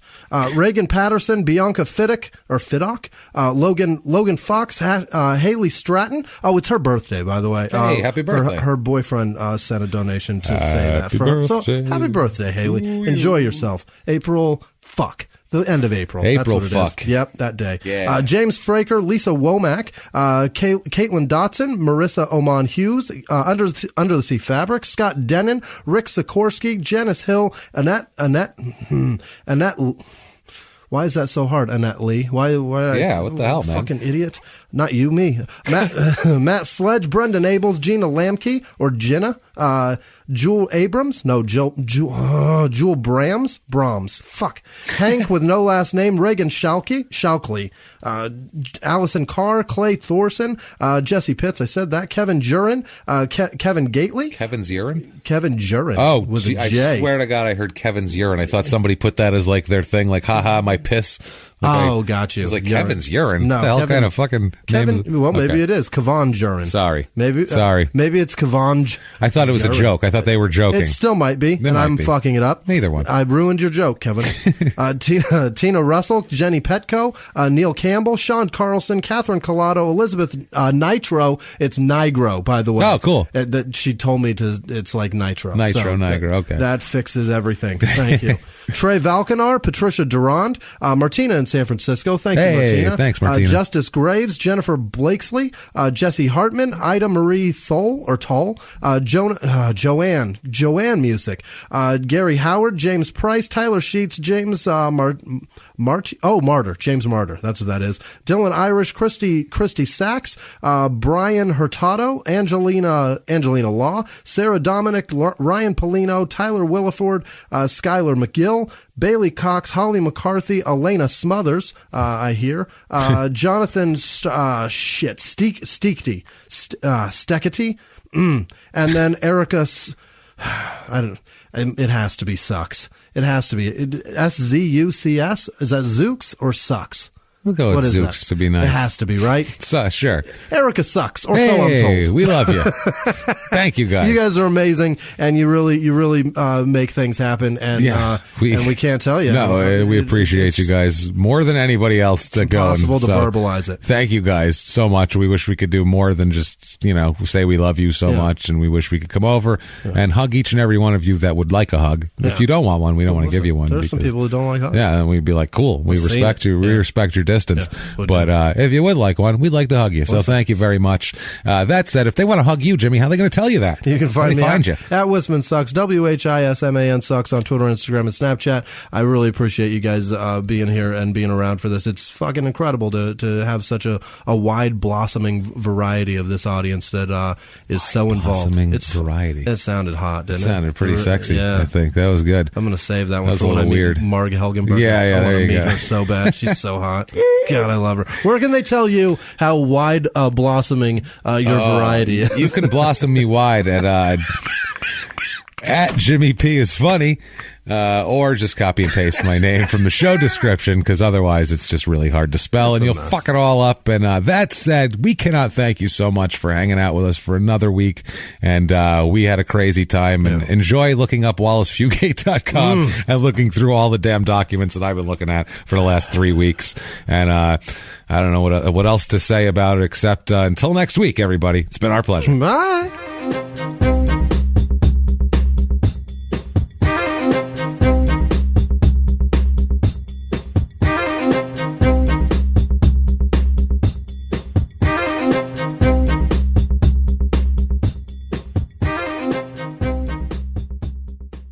If you like Small Town Murder, you can listen early and ad-free now by joining Wondery Plus in the Wondery app or on Apple Podcasts. Prime members can listen early and ad-free on Amazon Music. Before you go, tell us about yourself by filling out a short survey at Wondery.com/survey. In the 1980s, a rosé swept the country. Hey, Mike, I really like this White Zinfandel. Well, good. Now put it down. We're going to try another one. White Zin became America's top-selling wine. But most don't know that this sweet drink has a sour history. What began in 1986 with counterfeit bottles, a big fraud, a multi-million-dollar fraud, sent investigators chasing one of the most powerful families in the business, the Licciardis. But the closer the feds got to them, the more dangerous things became. It's a story of deceit. At the time, I was paranoid. Threats. You touch my kids, I will kill you. And murder.